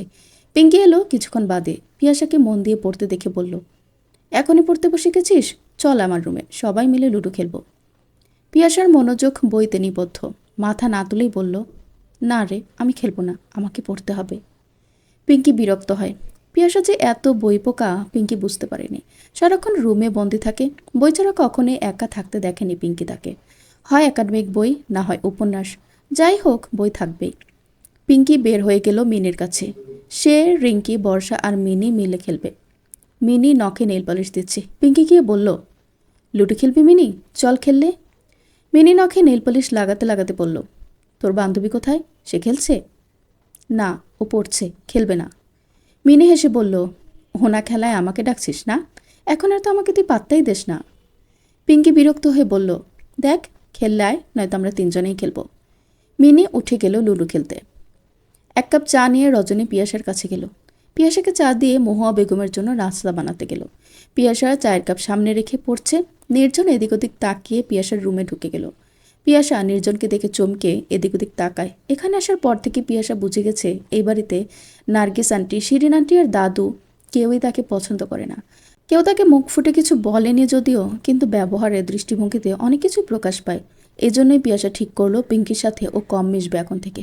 পিঙ্কি তার সাথে কথা বলতে এলে নার্গিস আন্টি কেমন বাঁকা দৃষ্টিতে তাকায়। এই ছোট্ট ব্যাপারটায় পিয়াসার ভীষণ কষ্ট পায়। নির্জন ভেতরে এসে চেয়ার টেনে বসলো, তারপর মুচকি এসে বলল, কেমন আছো পিয়াসা? জি ভালো, আপনি এখানে এই সময়? নির্জন অস্বস্তিতে পড়ে। পিয়াসা কি সে আশায় বিরক্ত হয়েছে? কোনো সমস্যা পিয়াসা? না সমস্যা না, এখন তো আমার পড়ার সময়, আর আপনি আমার রুমে এলেন এই সময়। আপনি তো ব্যস্ত থাকেন। না না, আমি ব্যস্ত থাকি না, আমি তো আজাইরা মানুষ। ব্যস্ত থাকে আমাদের আশার, আমি শুধু খাই দায়ী ঘুরি। পিয়াসা আর কিছু বলল না। নির্জন উঠে দাঁড়িয়ে বলল, আচ্ছা কোনো কিছু লাগলে, কোনো প্রবলেম হলে আমাকে বলবে। জি আচ্ছা। নির্জন চলে গেল। পিয়াসা হাফ ছেড়ে বাঁচল যেন। ওনার মা দেখে ফেললে ব্রু কুচকে তাকাবে পিয়াসার দিকে। পিয়াসার এসব কিছুতেই ভালো লাগে না। রাতের খাবার ঝুনি খালা নিয়ে এলো। এই একটা মানুষকে দেখলে পিয়াসার মন ভালো হয়ে যায়। ভীষণ মজার একজন মানুষ। পিয়াসাকে খেতে দিয়ে সবসময় পাশে দাঁড়িয়ে থাকে। পিয়াসা খেতে খেতে বলল, আপনি কখন খাবেন খালা? আমার খাওয়ানোর সময় রাত 10টা, সিরিয়াল সাইরা আরাম কইরা বৈশা খামো। পিয়াসার খাওয়ার পর ঝুনি খালা চলে গেল। পিয়াসা অনেকক্ষণ ধরে পড়ল রাতে। পড়ার মধ্যে শুনতে পেল কলিং বেল বাজছে। একবার, দুইবার, তিনবার, অনেকবার বাজতে লাগলো কলিং বেল। পিয়াসা অস্বস্তিতে পড়ে। এই সময় আশার বাসায় ফিরে। প্রতি রাতে রজনী আন্টি জেগে বসে থাকে শুধুমাত্র দরজা খোলার জন্য। কিন্তু আজকে কেন জানে আন্টি নেই। অনেকক্ষণ ধরে বেল বাজার পরও যখন কেউ আসেনি, পিয়াসা উঠে যায় দরজা খোলার জন্য। নিজেকে নিজে সাহস দেয় যে কোনো অসুবিধা হবে না, সে দরজা খুলবে, তারপর 4G স্পিডে ছুটে রুমে ঢুকে যাবে। আশার তার দিকে ভালো করে তাকানোর সুযোগও পাবে না তাতে। যেই ভাবা সেই কাজ। পিয়াসা দুরু দুরু পায়ে এগিয়ে যায়।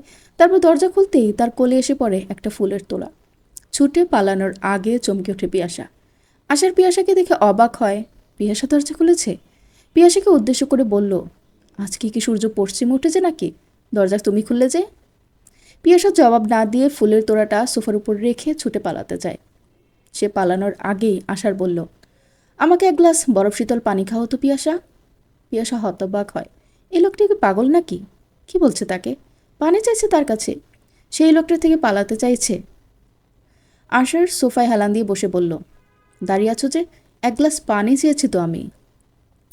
পিয়াসা টলমল পায়ে ফ্রিজের দিকে এগিয়ে যায়। পুরো বাড়ির সবাই নিশ্চয়ই এখন গভীর ঘুমে আচ্ছন্ন। অথচ এই মানুষটা এখন ফিরল ঘরে। কে জানে কি করে সারাদিন।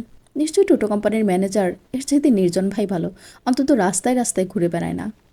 7-5 ভাবতে ভাবতে পিয়াসা পানি এনে দেয়। আশার ভীষণ সহজ ব্যবহার করছে তার সাথে। হুট করে পিয়াসার মনে হলো, এমনও তো হতে পারে হয়তো ওনার ওই ব্যাপারটা মনে নেই। অনেক বছর আগের ব্যাপার।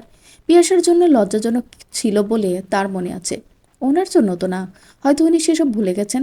তা না হলে এরকম স্বাভাবিকভাবে কথা বলতো না তো। নিজের এলোমেলো ভাবনার মাঝেই আশার বলল, মা বোধহয় ঘুমিয়ে পড়েছে।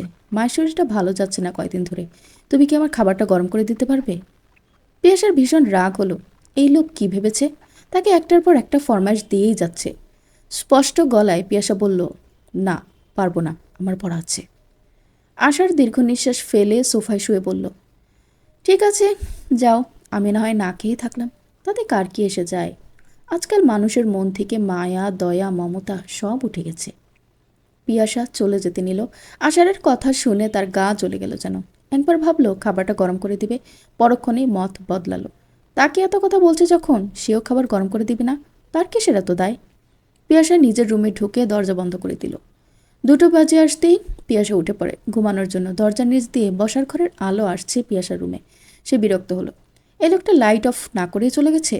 অদ্ভুত লোক। দরজা খুলে পিয়াসা বের হলো লাইট অফ করতে। বের হয়ে দেখে আশার সোফায় ওভাবেই শুয়ে আছে। পিয়াসা ভালো করে তাকায় আশারের দিকে। এই লোকটার চেহারা কেমন বন্য প্রাণীর মতো। মুখ ভর্তি চাপদারি, সিগারেটে পোড়া ঠোঁট, শ্যামলা চেহারায় কেমন রুক্ষতার স্পষ্ট ছাপ। এর তুলনায় নির্জর ভাইয়ের চেহারা ভীষণ শান্ত, কোমল। দেখলেই মনে হয় ভীষণ শান্ত ভদ্র মানুষ। আর ওনাকে দেখলে মনে হয় এখনই বুঝি পকেট থেকে ছুরি বের করে বলবে, কি আছে পকেটে বের কর। পিয়াসা ভেবে পায় না ওনার বাবা মা এত ভালো, অথচ তাদের ছেলে হয়ে এই লোক এমন বন্য হলো কিভাবে? দেখতেও যেমন লম্বা তালগাছের মতো, কথাবার্তাও বন্য। নয়তো একটা মেয়েকে কিভাবে কেউ এভাবে কথা বলতে পারে? পিয়াসা লাইট অফ করে দিয়ে চলে যাচ্ছিল। আশার ডেকে বলল, দিলে না তো খাবার? ঠিক আছে দিও না, না খেয়ে থাকবো। সকাল হলেই মাকে বলবো। মা যার প্রশংসায় পঞ্চমুখ হয়ে বলে একেবারে পরীর মতো একটা মেয়ে, এত মিষ্টি, এত সুইট। তার সেই মিষ্টি মেয়ের ভেতরটা একেবারে করলার মতো মিষ্টি। পিয়াসা লাইট অন করে বলল, আমি করলার মতো মিষ্টি? আপনি নিজে কি একটা বন্য? আশার হেসে ফেলে পিয়াসার কথা শুনে।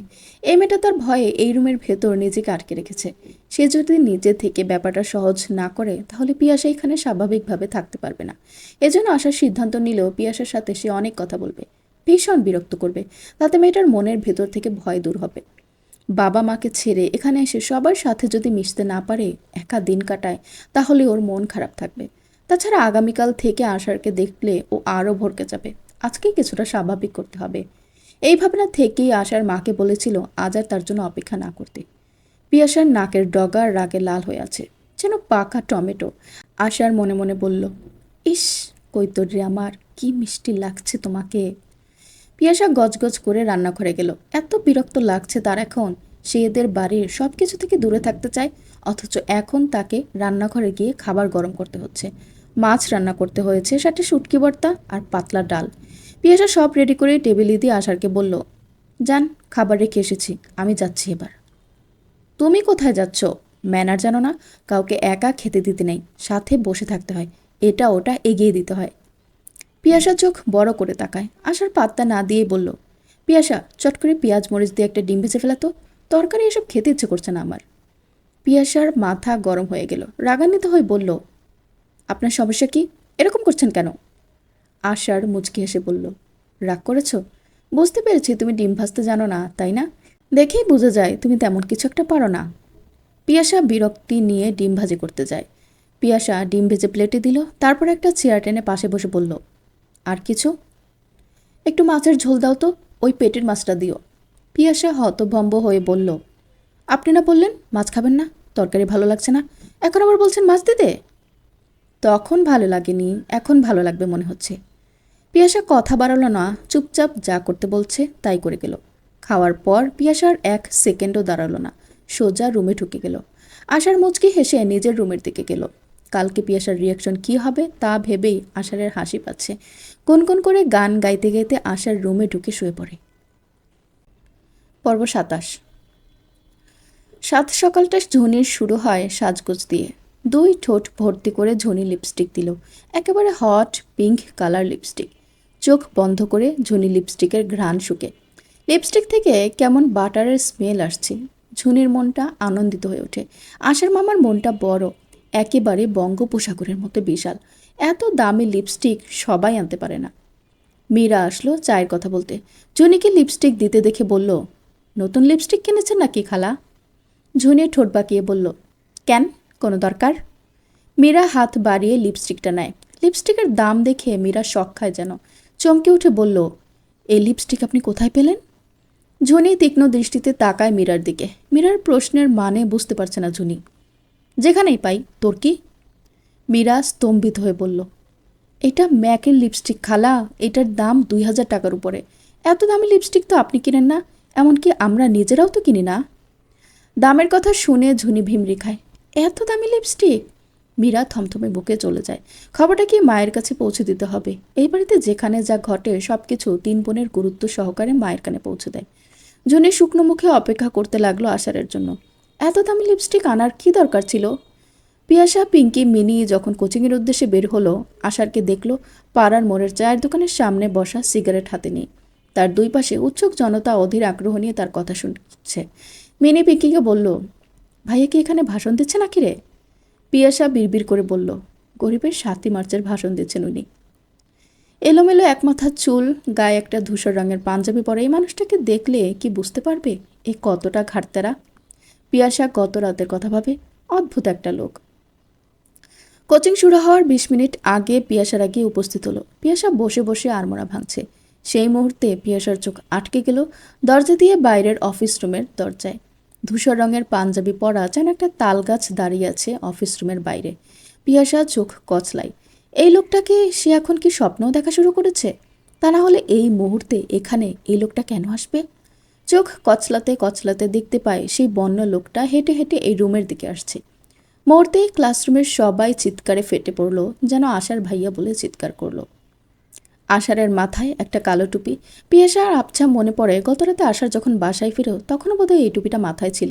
দেখে মনে হচ্ছে সদ্যই বুঝি নফল নামাজ পড়ে এসেছে। কেমন শীতল, নরম, কোমল চাহনি।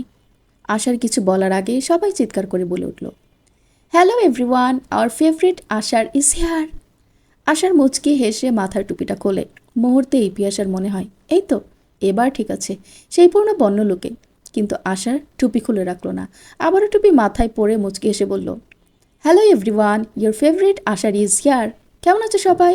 আমি আশার, তোমরা আমাকে আশার ভাইয়া বলে ডাকতে পারো। তোমাদের ইংরেজি ক্লাসটা আমি নিব। কয়েকজন উঠে দাঁড়িয়ে বলল, ভাইয়া আমি আপনার অনেক বড় ফ্যান, আপনার সব ভিডিও আমরা দেখি। এত দারুণভাবে কেউ ইংরেজি শেখাতে পারেন আপনার মতো। পিয়াসা কিছুই বুঝতে পারছে না, এই লোকটাকে কেমন বহুরূপী লাগছে এই মুহূর্তে তার কাছে। পিয়াসা ফিসফিস করে পিঙ্কিকে বলল, ওনাকে সবাই কিভাবে চেনে? পিঙ্কি ফিসফিস করে বলল, তুই জানিস না, ভাইয়া তো ভীষণ ফেমাস মানুষ। তার ইউটিউব চ্যানেলে সাবস্ক্রাইবার প্রায় 2 মিলিয়ন, ফেসবুকে 4 মিলিয়ন ফলোয়ার ওনার। উনি অনলাইনে ইংরেজি পড়ায়। ভাইয়া সব ভিডিওর প্রথম কটা এটাই থাকে, এজন্য উনি বলার আগে সবাই বলা শুরু করেছে, শুনিসনি? পিয়াসা চুপসে যায়। প্রায় লোকটা এখন থেকে এখানে আসবে নাকি? কেমন বিরক্তিকর লাগছে পিয়াসার কাছে। আশার একবার পিয়াসার দিকে তাকালো। পুরোটা সময় পিয়াসা মুখ গম্ভীর করে বসেছিল। পিয়াসার কথা ভেবেই আশা প্রথমে রাজি হয়নি ক্লাস নিতে এবছর। প্রতিবারই আশার ক্লাস নেয়, কিন্তু সবাই এমনভাবেই ধরলো যে শেষ পর্যন্ত আর না করতে পারিনি। গতরাতে নিয়ে যাওয়া ফুলগুলো সেখান থেকে দিয়েছে আশারকে। পিয়াসাকে দেখে মনে হচ্ছে তার মুখে কেউ বুঝি জোর করে করলার রস ঢুকিয়ে দিয়েছে। সন্ধ্যাবেলায় ঝুনি এলো পিয়াসার জন্য চা নিয়ে। এসে দেখে টেবিলের উপর একটা আর্ট প্যাড পড়ে আছে। পিয়াসা জানালার পাশে একটা চেয়ারে বই নিয়ে বসে আছে। ঝুনি খালা আর্ট প্যাডটা হাতে নিয়ে বলল, এগুলো কে আঁকছে খালাম্মা, আপনি? পিয়াসা লাজুক হেসে বলল, হ্যাঁ। ঝুনি অবাক হয়। 3D আর্টের সাথে ঝুনির পরিচয় নেই। ভালো করে তাকিয়ে বলল, খালাম্মা এগুলো তো বাস্তবের মতো লাগে, কেমনি কি করলেন বলেন তো? পিয়াসা হেসে বলল, আবার যখন আঁকবো আপনি পাশে বসে থেকে দেখবেন, তাহলে বুঝবেন। জনিখালা খাটে পা তুলে বসে বলল, দুনিয়ায় কত অদ্ভুত জিনিস আছে, আগে তো আমি জানতামও না এরকমও ছবি আঁকে মানুষ। পিয়াসা চায়ের কাপ হাতে নিয়ে কাপ থেকে কিছুটা চা পিরিচে ঢালে। তারপর কাপটা ঝুনির দিকে এগিয়ে দিয়ে বলল, নেন খালা, আপনিও চা খান। চা খেতে হয় দুজন মিলা, একা চা খেয়ে আনন্দ নাই। আমার বাবাকে দেখতাম সবসময় চেম্বার থেকে ফিরে রাতে ঘুমানোর আগে নিজের হাতে চা বানাতো। ঘন দুধের সে চায়ে থাকতো এলাচ, আদা আর শুকনো গোলাপের পাপড়ি।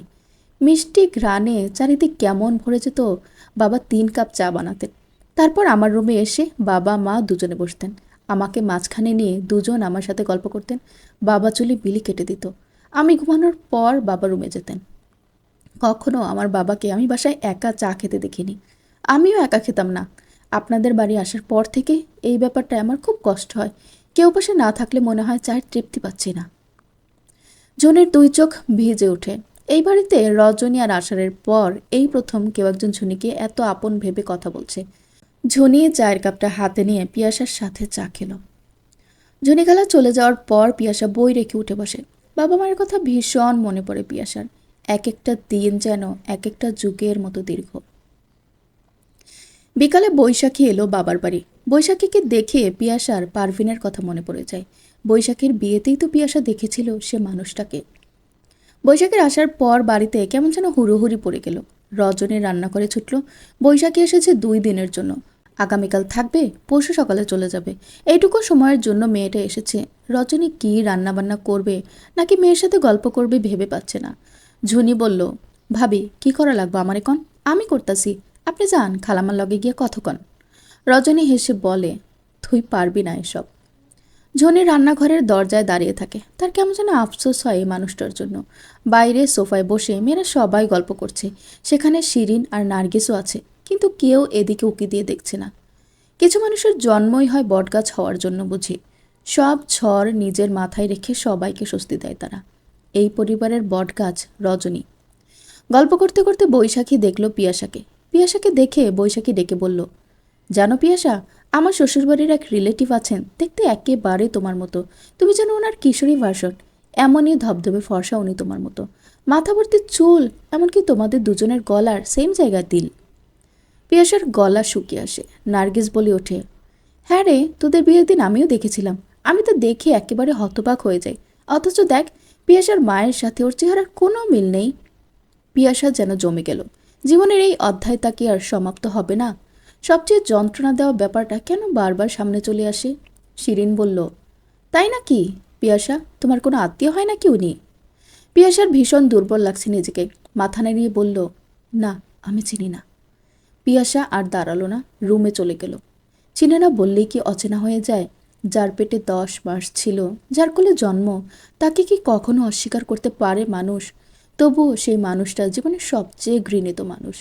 পিয়াসার বুকের ভেতর কেমন মোচড়াতে থাকে। এই মুহূর্তে তার মাকে দরকার। মাকে এখন কোথায় পাবে পিয়াসা? নিজের ফোনটা দিয়ে মাকে ভিডিও কল করলো। শারমিন কল রিসিভ করতেই পিয়াসা মা মা করে ডাকতে থাকে। তার বুক ফেটে যায় যন্ত্রণায়, অথচ কাঁদতে পারছে না। সে যে কবে নিজেকে নিয়ে বলেছিল আর কখনো কাঁদবে না। এরপর আর পিয়াসা কাঁদতে পারে না। কেন পারে না জানে না। শারমিন মেয়েকে বুঝিয়ে সান্ত্বনা দিলেন। রাত 2টোর সময় আশার বাড়িতে ফিরল। মাত্রাতিরিক্ত মন খারাপ। আশার মলিন মুখের দিকে তাকিয়ে বলল, এরকম প্যাঁচামুখী কিন্তু তোমাকে মানায় না কৈতর।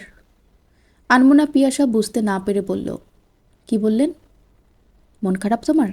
ভয় পেও না, আমাকে আজকে খাবার বেড়ে দিতে হবে না, আমি নিজে করে নিব কষ্ট হলেও। পিয়াসা বিরক্ত হয়ে আশারের দিকে তাকায়। এই অদ্ভুত বন্য লোকটা নাকি মেয়েদের ক্রাশ। কোচিন থেকে ফেরার পথে পিঙ্কি পিয়াসাকে তার গুণধর ভাই সম্পর্কে ডিটেলস বলতে বলতে এসেছে। পিয়াসার ফেসবুক আইডি থেকে আশারের পেজে লাইক ফলো দিয়ে দিয়েছে। কিছুক্ষণ আগে পিয়াসা বসে বসে এই লোকটার পেজের পোস্ট কমেন্ট দেখছিল। তখনই দেখলো কত মেয়ে তাকে কেমন ন্যাকা ন্যাকা কমেন্ট করেছে। মেয়েরা এত অদ্ভুত হতে পারে, পিয়াসার জানা ছিল না। দরজার সামনে কি আজ সারা রাত এভাবেই দাঁড়িয়ে থাকবে নাকি? পিয়াসা সরে আসে, কোনো বাক্য ব্যয় না করে নিজেই গিয়ে আশারকে খাবার এনে দেয়। অনেকক্ষণ ভেবেও আশার খুঁজে পেল না পিয়াসাকে আজকে এমন বিধ্বস্ত দেখাচ্ছে কেন। পিয়াসা জানে না তার মলিন মুখ কারো মনে মেঘ জমার কারণ হতে পারে।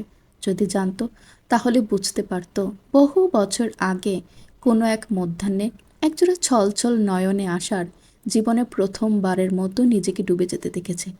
প্রথমবারের মতো কাউকে দেখে জীবন আনন্দের মতো বলতে ইচ্ছে করেছে, এতদিন কোথায় ছিলেন? মনের অনুভূতি মনে চাপা দিয়ে আশার খাবার খেয়ে নেয়। সকালে ঘুম থেকে উঠে ঝুনি সাজতে বসলো। সাজগোজের বক্স খুলে ঝুনি চমকে ওঠে। আশারের এনে দেওয়া লিপস্টিকটা নেই। ঝুনির কলিজা মোচড় দিয়ে ওঠে। এত সুন্দর লিপস্টিক কোথায় গেল? রাতেও তো ঠোঁটে দিয়েছে ঝুনি, কে নিল? ঝুনি পুরো বাড়িতে তল্লাশি চালানো শুরু করে দিল।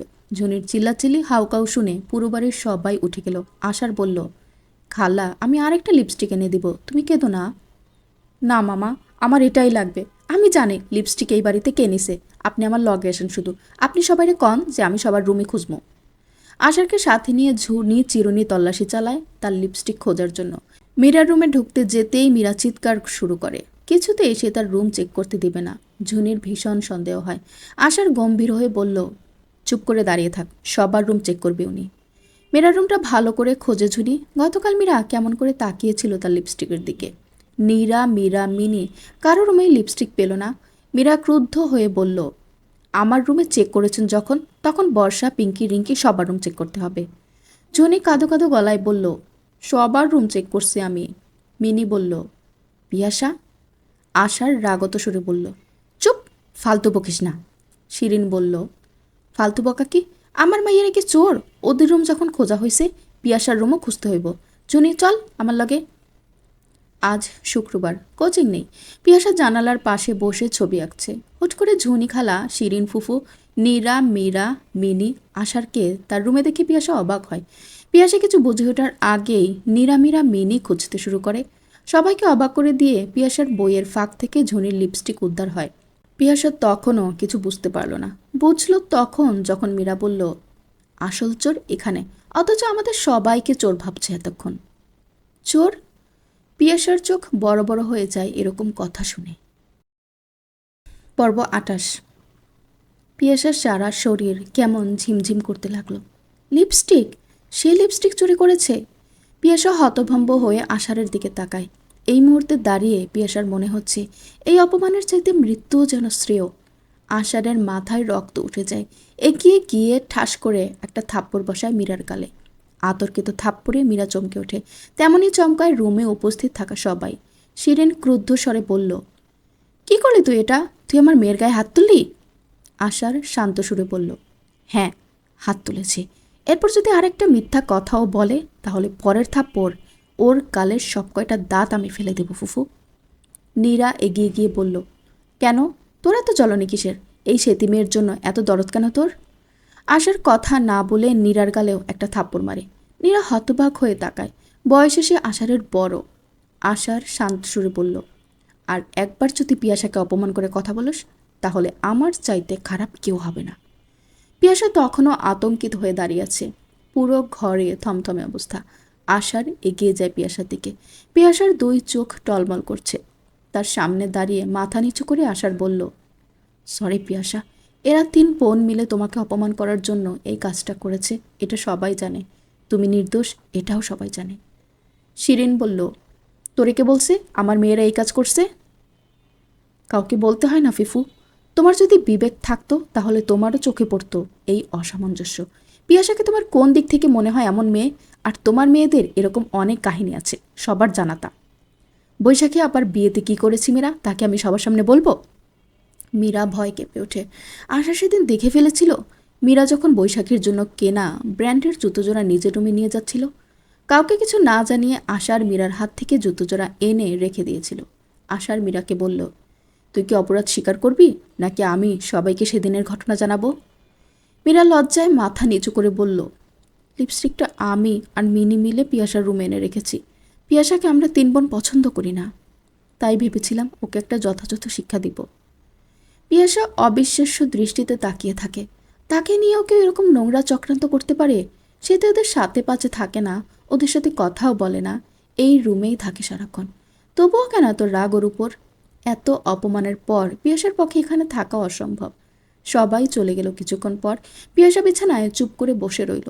তারপর উঠে গিয়ে নিজের জামা কাপড় গুছিয়ে নেয়। অন্যের কলগ্রহ হয়ে থাকার বিন্দুমাত্র ইচ্ছে নেই পিয়াসার। আগামীকাল কোচিং থেকে পিয়াসা বাড়িতে চলে যাবে। রাতে খাওয়ার সময় সিরাজুল ইসলাম পিয়াসাকে ডাকলেন। পিয়াসা তখন নিজের রুমে বসে আকাশ দেখছে। ঝুনি নিঃশব্দে এসে পিয়াসার পেছনে দাঁড়ায়। তার খুব কষ্ট হচ্ছে। এত মিষ্টি একটা মেয়েকে মা মেয়ে 3 ডাইনি মিলে কষ্ট দিয়েছে। ঝুনির যদি ক্ষমতা থাকতো তাহলে সে ওদেরকে এই বাড়ি থেকে ঘাড় ধাক্কা দিয়ে বের করে দিত, কিন্তু সেই ক্ষমতা ঝুনির নেই। মনে মনে গালাগাল দেওয়া ছাড়া ঝুনির কিচ্ছু করার নেই আপাতত। কোমল গলায় বলল, খালাম্মা, আপনারা বড় ভাইজান ডাকে। পিয়াসার চমকে ওঠে ঝুনির কথা শুনে। ঝুনি খালা কখন এলেন? লজ্জা লাগছে পিয়াসার আঙ্কেলের সামনে যেতে, তবুও এলো। একজনের ভুলের জন্য অন্যজনকে অসম্মান করার মেয়ে তো পিয়াসা না। আশার উঠে দাঁড়িয়ে পিয়াসাকে চেয়ার টেনে দেয় বসার জন্য। পিয়াসার হুট করে বাবার কথা মনে যায়। তার বাবাও তাকে নিজে উঠে চেয়ার টেনে সবসময় বসার জন্য দিত। বাবা ছাড়া এই প্রথম কেউ তাকে এভাবে যত্ন করলো। মেয়েদের এই একটা স্বভাব, যেই পুরুষ তাকে তার বাবার মতো করে একটু যত্ন করে তাকেই তারা পছন্দ করে। ঠিক যেমন এই একটা ছোট কাজেই পিয়াসার কাছে আশারকে ভালো লাগছে। সিরাজুল ইসলাম নিজের পাশের চেয়ার দেখিয়ে পিয়াসাকে বলল, আম্মা যান, এখানে বসেন, আজকে আপনার এই ছেলের সাথে বসে খাবার খান। পিয়াসা চারিদিকে তাকায়। তার এক পাশে সিরাজ আঙ্কেল, অন্য পাশে আশার। টেবিলে শিরিন আন্টি, নীরা, মীরা, মিনিও আছে। নির্জন আছে, মহুয়া বেগম আছে, মিরাজ আঙ্কেলও আছে। একসাথে এত মানুষের মুখোমুখি পিয়াসা কখনো হয়নি। সে তো রুম থেকেই বের হয় না। হঠাৎ করে ভীষণ অস্বস্তি লাগে। রজনী চোখের ইশারায় পিয়াসাকে চেয়ারে বসতে বলে। ইতস্তত করে পিয়াসা চেয়ারে বসে। এই প্রথম সে এই ডাইনিংয়ে বসেছে এই বাড়ি আসার পর। আজকে যা হয়েছে তার জন্য আমি ভীষণ লজ্জিত আম্মাজান। আমার বাড়ির মানুষ যে তোমার সাথে এরকম জঘন্য একটা কাজ করতে পারে আমার ভাবনায়ও ছিল না। আমি জানি এই ঘটনায় তুমি কতটা কষ্ট পেয়েছো। বাবা আমাকে ছেড়ে এখানে এসেছো, এখানে সবাই তোমাকে আপন না করে নিয়ে উল্টো আঘাত দিল। তুমি ব্যাগ গুছিয়ে নিয়েছো কষ্ট পেয়ে। আম্মাজান, তুমি যদি এখান থেকে রাগ করে চলে যাও আমি যে তোমার বাবার কাছে ভীষণ ছোট হয়ে যাব। আমি বড় মুখ করে তোমাকে এনেছি এই বাড়িতে। আমার বন্ধুকে কথা দিয়েছিলাম তার মতো করে তার মেয়ের খেয়াল রাখবো আমি, অথচ আমি তা পারিনি। আম্মাজান, তোমার এই ছেলেটা তোমার কাছে ক্ষমা চাচ্ছে। তুমি কি তাকে ক্ষমা করে এই বাড়িতে থেকে যাবে না মা? আমি কথা দিচ্ছি, এরপর যেই তোমাকে অপমানিত করতে চাইবে আমি তাকে এই বাড়ি থেকে বের করে দিব। নার্গিস স্বামীর পাতে খাবার তুলে দিচ্ছিল। বড় ভাষার এসব আধিক্যতা দেখে তার ভীষণ বিরক্ত লাগলো। মিরাজুল ইসলাম বলল, পিয়াসা, আমরা সবাই ভীষণ লজ্জিত। তুমি এখান থেকে চলে গেলে তোমার বাবা মায়ের সাথে আমার ভাই ভাবির যে আন্তরিক সম্পর্ক তা ভেঙে যাবে।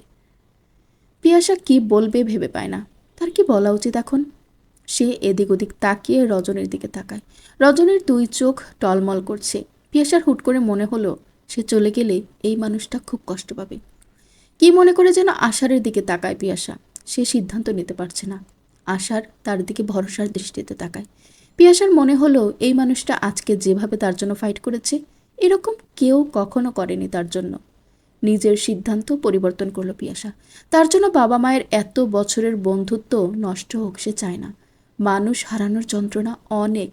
যারা তার সাথে অন্যায় করেছে তাদের জন্য যারা ভালোবাসে তাদের কেন ছেড়ে যাবে? মহুয়া বেগমের ভীষণ রাগ হলো তার দুই ছেলের কথা শুনে। তার মেয়ে নাতনিকে নিয়ে এরকম কথা বলল ছেলেরা। সিরাজুল ইসলাম পিয়াসাকে বলল, আম্মা যান, তুমি আজকে থেকে আমাদের সাথে বসে খাওয়া দাওয়া করবে সব বেলা। নিজেকে আর একা রুমে বন্দি করে রাখবে না। আমি আমার পাশের চেয়ারে তোমাকে যেন পাই প্রতিদিন, প্রতি বেলা খাবারের সময়। পিয়াসা কিছু আর বলল না। রাতে শোয়ার সময় মহুয়া বেগম সিরাজুল ইসলামকে ডেকে পাঠালেন। সিরাজুল ইসলাম মায়ের রুমে ঢুকতেই দেখেন শিরিন বসে বসে প্যাচ প্যাচ করে কাঁদছে। বিরক্তিতে সিরাজুল ইসলামের ব্রু কুচকে গেল। তার এই বোনটা যে ভীষণ ঝামেলা করার তা তিনি জানেন।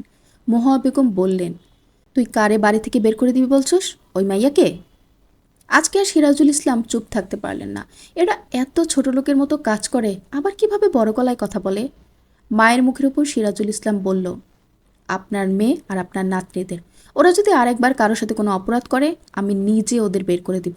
আপনি বলবেন আপনার বাড়ি, তাহলে সেদিনই আমি বের হয়ে যাব আমার সপরিবারে। এত বছর ধরে আপনার মেয়ের আর নাতনিদের সব অন্যায় অপরাধ মেনে নিয়েছি। সবাই সবসময় নিজের স্ত্রী সন্তানকে শাসন করেছে। আজ মনে হচ্ছে আগেই যদি এদের এই বাড়ি থেকে বের করে দিতাম অথবা নিজে চলে যেতাম, তাহলে অন্তত মনে শান্তি পেতাম। না পেলাম নিজে কোনো শান্তি, না দিতে পারলাম স্ত্রীকে সুখ। শুধু সবসময় আপনার মতামতকে প্রাধান্য দিয়ে গেছি। আপনিও বুড়ো হয়েছেন, আমরাও এখন বুড়ো হয়েছি মা। এখনও কি চান আপনার আঁচলে বাধা থাকি? আমার সত্যি এসব আর ভালো লাগছে না। মহুয়া বেগম দেখলেন প্রসঙ্গ বদলে যাচ্ছে, তাই কথা না বাড়িয়ে মেয়েকে বললেন, লাইট অফ কর, ঘুমাবো আমি।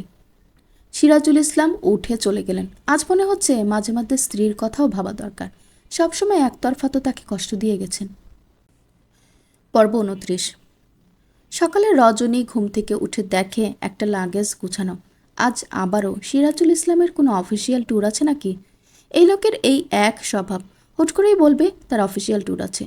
রজনী ভাবনা চিন্তা বা কথা বলার সময় পেল না। তাকে দ্রুত চায়ের পানি বসিয়ে মহুয়া বেগমের জন্য রান্না করতে হবে। আগে মহুয়া বেগমকে খাইয়ে তারপর আবার সবার জন্য নাস্তা বানাতে হবে। রজনীর রান্নাঘরে ঢুকে গেল। চা বানানো শেষ হতেই নার্গিস এলো চা নেওয়ার জন্য। তার 4 ছেলে মেয়ে আর স্বামীর জন্য চা নিল।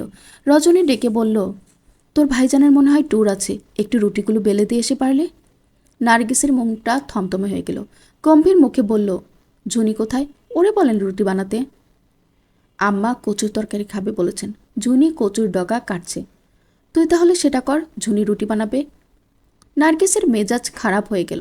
সব দিক থেকেই ধরা পড়ে গেল নাকি? কচু ধরলে হাত চুলকাবে, তার চাইতে রুটি বানানো ভালো। কিন্তু এত রুটি বানালে আজকে আর নার্গিসের হাত হাতের জায়গায় থাকবে না। ভেবে চিনতে বলল, আপনি রুটি বানান তাহলে, আমি চা নাস্তা বানাই। রজনী অমত করল না। রজনী রুটি বানাতে বসে। নার্গিস শাশুড়ির জন্য অল্প তেল মশলা দিয়ে সবজি খিচুড়ি রান্না করে নরম করে। রান্না করতে গিয়ে নার্গিস হিসাব করে ঠিক কত বছর পর সে হাতে হাতাখুন্তি নিয়েছে। মহুয়া বেগমের সময় মতো খাবার না হলে তিনি অশান্তি করেন। তাই রান্না হতেই নার্গিস নিয়ে গেল তার খাবার। প্রতিদিন রজনী রান্না করে। রজনীর হাতের রান্নায় এই বাড়ির বড় থেকে ছোট সবাই অভ্যস্ত। কেউ রান্না করে মায়া মমতা যত্ন মিশিয়ে, আর কেউ রান্না করে বিরক্তি নিয়ে। রান্না এমন একটা সেন্সিটিভ টাস্ক যেখানে স্পষ্ট বোঝা যায় ভালোবাসা মিশ্রিত রান্না নাকি বিরক্তি। মহুয়া বেগম 1 চামচ মুখে তুলেই নার্গিসের দিকে তাকায়। তারপর জিজ্ঞেস করে, কে রান্না করছে? নার্গিসের রাগ লাগে। এই মহিলা এত নখরা করে সবকিছু নিয়ে সবসময়। কোন যুগে জমিদারি ছিল, এখনও সেই ঠাটে চলতে হয়। সবাইকে মনে করে তার কাজের লোক। মহুয়া বেগম আবারও জিজ্ঞেস করল, কে রাঁধছে? রজনী রাঁধে নাই? আমি রান্না করছি। মহুয়া বেগম প্লেটে পানি ঢেলে দিয়ে বলল, নিয়ে যাও এগুলো। এসব ছাইপাশ মহুয়া বেগম খায় না। কোনো কিছুই তো জানো না। ছোট লোকের ঘর থেকে মেয়ে আনছি ছেলের বউ করে। না আছে শিক্ষা আর না আছে কোনো গুণ। গুণের মধ্যে একটাই আছে, কেমনে কাম কাজ না করে খাইতে পারে। যতই বলি রজনীর দোষ, রজনীরে ছাড়া সব অচল। নার্গিস তেতে উঠে বলল, হ্যাঁ, আমি ছোট লোক, ছোট লোকের মেয়ে দেখেই বেঁচে গেছেন। যদি রজনীর মতো হতাম তাহলে আপনাদের এত নকরা সহ্য করতাম না। আমারে রজনী ভুলেও ভাববেন না, আমি নার্গিস, কাজের লোক না। নার্গিস প্লেট নিয়ে চলে গেল। কিছুক্ষণ পর শিরিন গিয়ে মিরাজুল ইসলামকে ডেকে আনলেন। নার্গিস তৈরি হয়েছিল, আজকে সে ছেড়ে কথা বলবে না। মিরাজুল ইসলাম আসতেই মুহা বেগম বললেন, তোর বউ নিয়ে তুই আজকে আমার বাড়ি থেকে বের হয়ে যাবে। আমার নাতি নাতনি কেউ যাবে না, তুই তোর বউ নিয়ে চলে যাবি। ছোট লোকের মেয়ের সাহস কত, আমার মুখে মুখে কথা বলে। মহুয়া বেগমের সাথে তর্ক করে তোর বউ? আমি জমিদার বংশের মেয়ে, জমিদার বংশের বউ, ওর স্পর্ধা হয় কি করে? নার্গিস দরজার পাশেই দাঁড়িয়েছিল।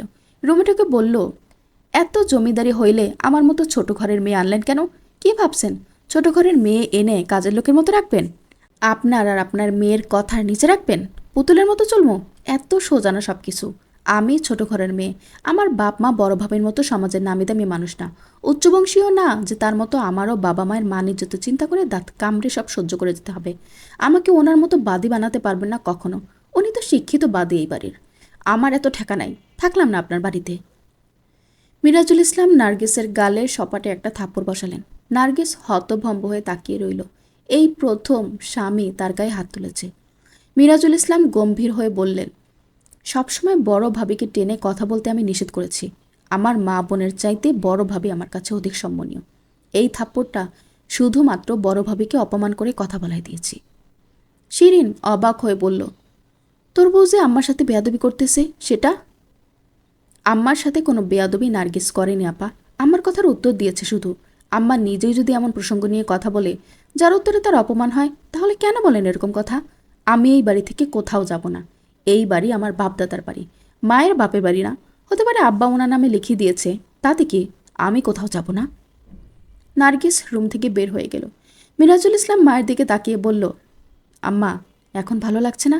আমি যখন বলেছিলাম আম্মা এখানে বিয়ে করব না, বিয়ে হতে হয় সমানে সমানে অথবা 19-20, আপনি আমাকে বিয়ে করিয়েছেন 10-20 ফারাক রেখে। কেন আম্মা? শুধুমাত্র বড়ভাবে শিক্ষিত বলে, চাকরি করতে চায় বলে আপনি এরকম করেছেন?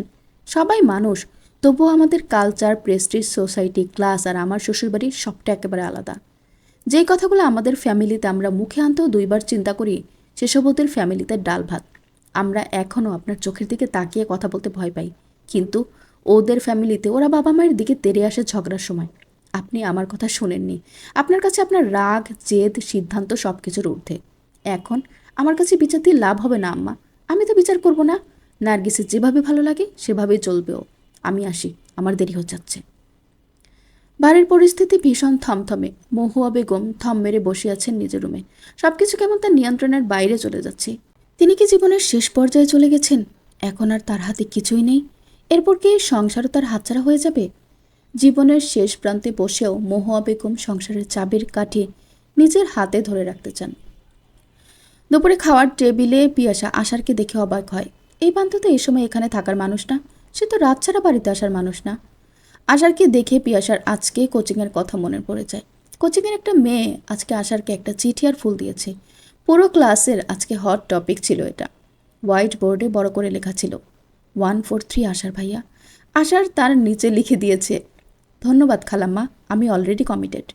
পিয়াসা মনে মনে ভাবল, এই বন্য লোকের কার সাথে আবার সম্পর্ক করতে ইচ্ছে করছে? আর কেই বা সম্পর্কে আছে? মানুষের রুচির এত দুর্ভিক্ষ। খাওয়ার পর আশার পিয়াসাকে বলল তার সাথে যেতে। পিয়াসা বুঝতে পারল না কেন ডাকছে। রজনী রান্নাঘরে ব্যস্ত। পিয়াসা আর গেল না। এই লোকটার সাথে তার কোনো কথা নেই। কিছুক্ষণ পর আশার এলো পিয়াসার রুমে। পিয়াসার হাত ধরে টেনে নিয়ে গেল রজনীদের রুমে।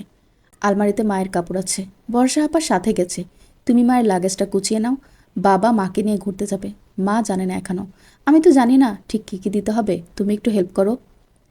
পিয়াসার শুনে খুশি লাগলো। মায়ের থেকে সব কিছু শুনেছে রজনী আন্টির কথা, আর এই বাড়িতে আসার পর থেকে তো স্বচক্ষে দেখেছে।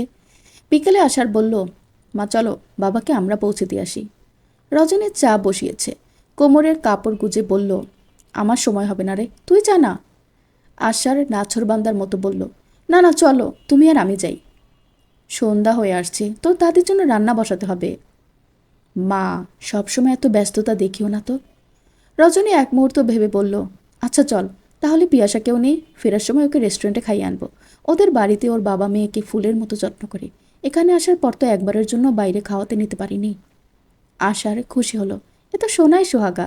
রজনী কাপড় চেঞ্জ করে নিয়ে পিয়াসাকে ডাকলো। পিয়াসা বিপদে পড়ে গেল। রজনী আন্টি তো জানে না ঘুরতে যাচ্ছেন তিনি সহ। এখন তো তাকে বলাও যাবে না। আবার গেলে তো এই বন্যর সাথে একা আসতে হবে। রজনী আন্টি যেভাবে বলতেছে না গিয়েও তো পারবে না। কি এক যন্ত্রণা। পর্ব ৩০। অন্ধকার নেমে এসেছে চারিদিকে। দিন এবং রাতের মধ্যকার সেতুবন্ধন হিসেবে প্রকৃতিতে নেমে আসে সন্ধ্যা। এক নরম কোমল বিষণ্ণ অন্ধকার বুকের ভেতর হাহাকার তৈরি করে দেয়। তেমনি হাহাকার আজকে রজনীর বুকের ভেতর। কনফার্ম হওয়া চাকরিটা সে জয়েন হতে পারেনি। মাঝে মধ্যে কেন এসব পুরনো স্মৃতি নাড়া দেয় রজনী জানে না। পিয়াসার মনে পড়ছে বাবা মায়ের কথা।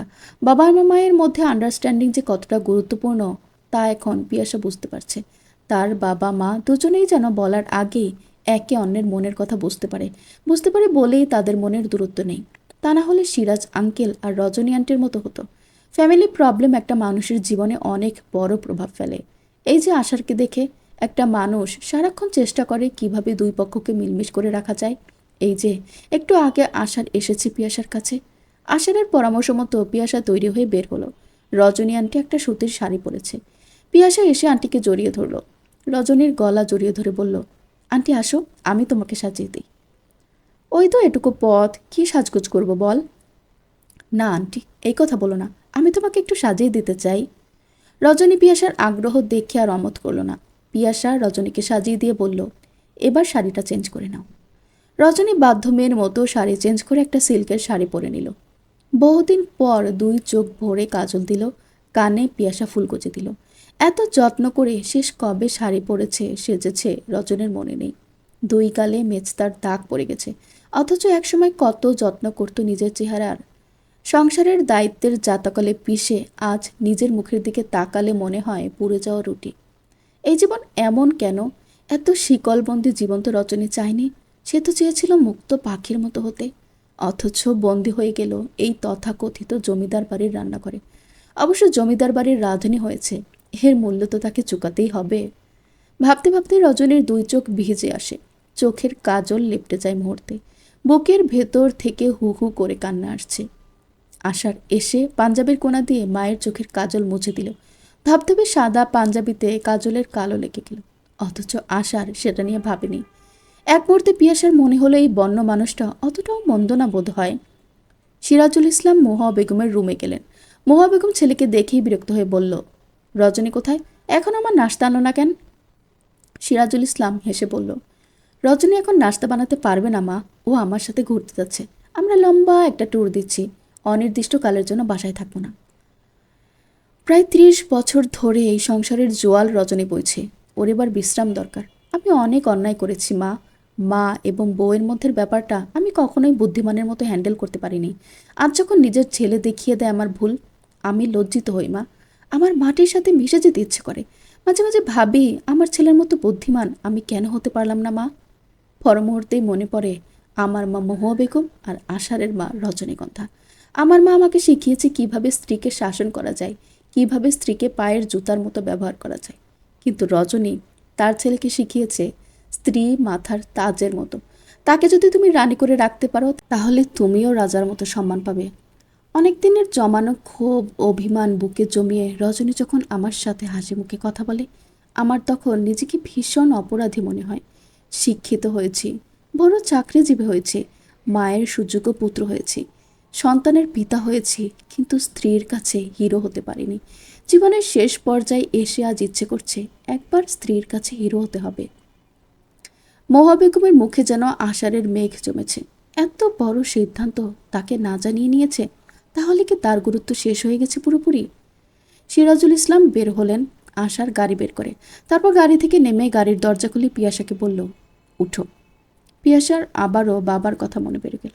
বাবাও তো এভাবেই তাকে যত্ন করে। সিরাজুল ইসলাম আশারের দেখা দেখি রজনীকে গাড়ির দরজা খুলে দিল। রজনী অবাক হয়ে সামনের দিকে তাকায়। কবে এভাবে সিরাজুল ইসলাম তার প্রতি ভালোবাসা দেখিয়েছে তার রজনীর মনে পড়ছে না। পিয়াসার কেমন বুক কাঁপছে। তাকে কেন এই মানুষটার পাশে বসে যেতে হচ্ছে? এক বুক অস্বস্তি নিয়ে পিয়াসা আষাঢ়ের পাশে বসে। গাড়ি চলছে এয়ারপোর্টের উদ্দেশ্যে।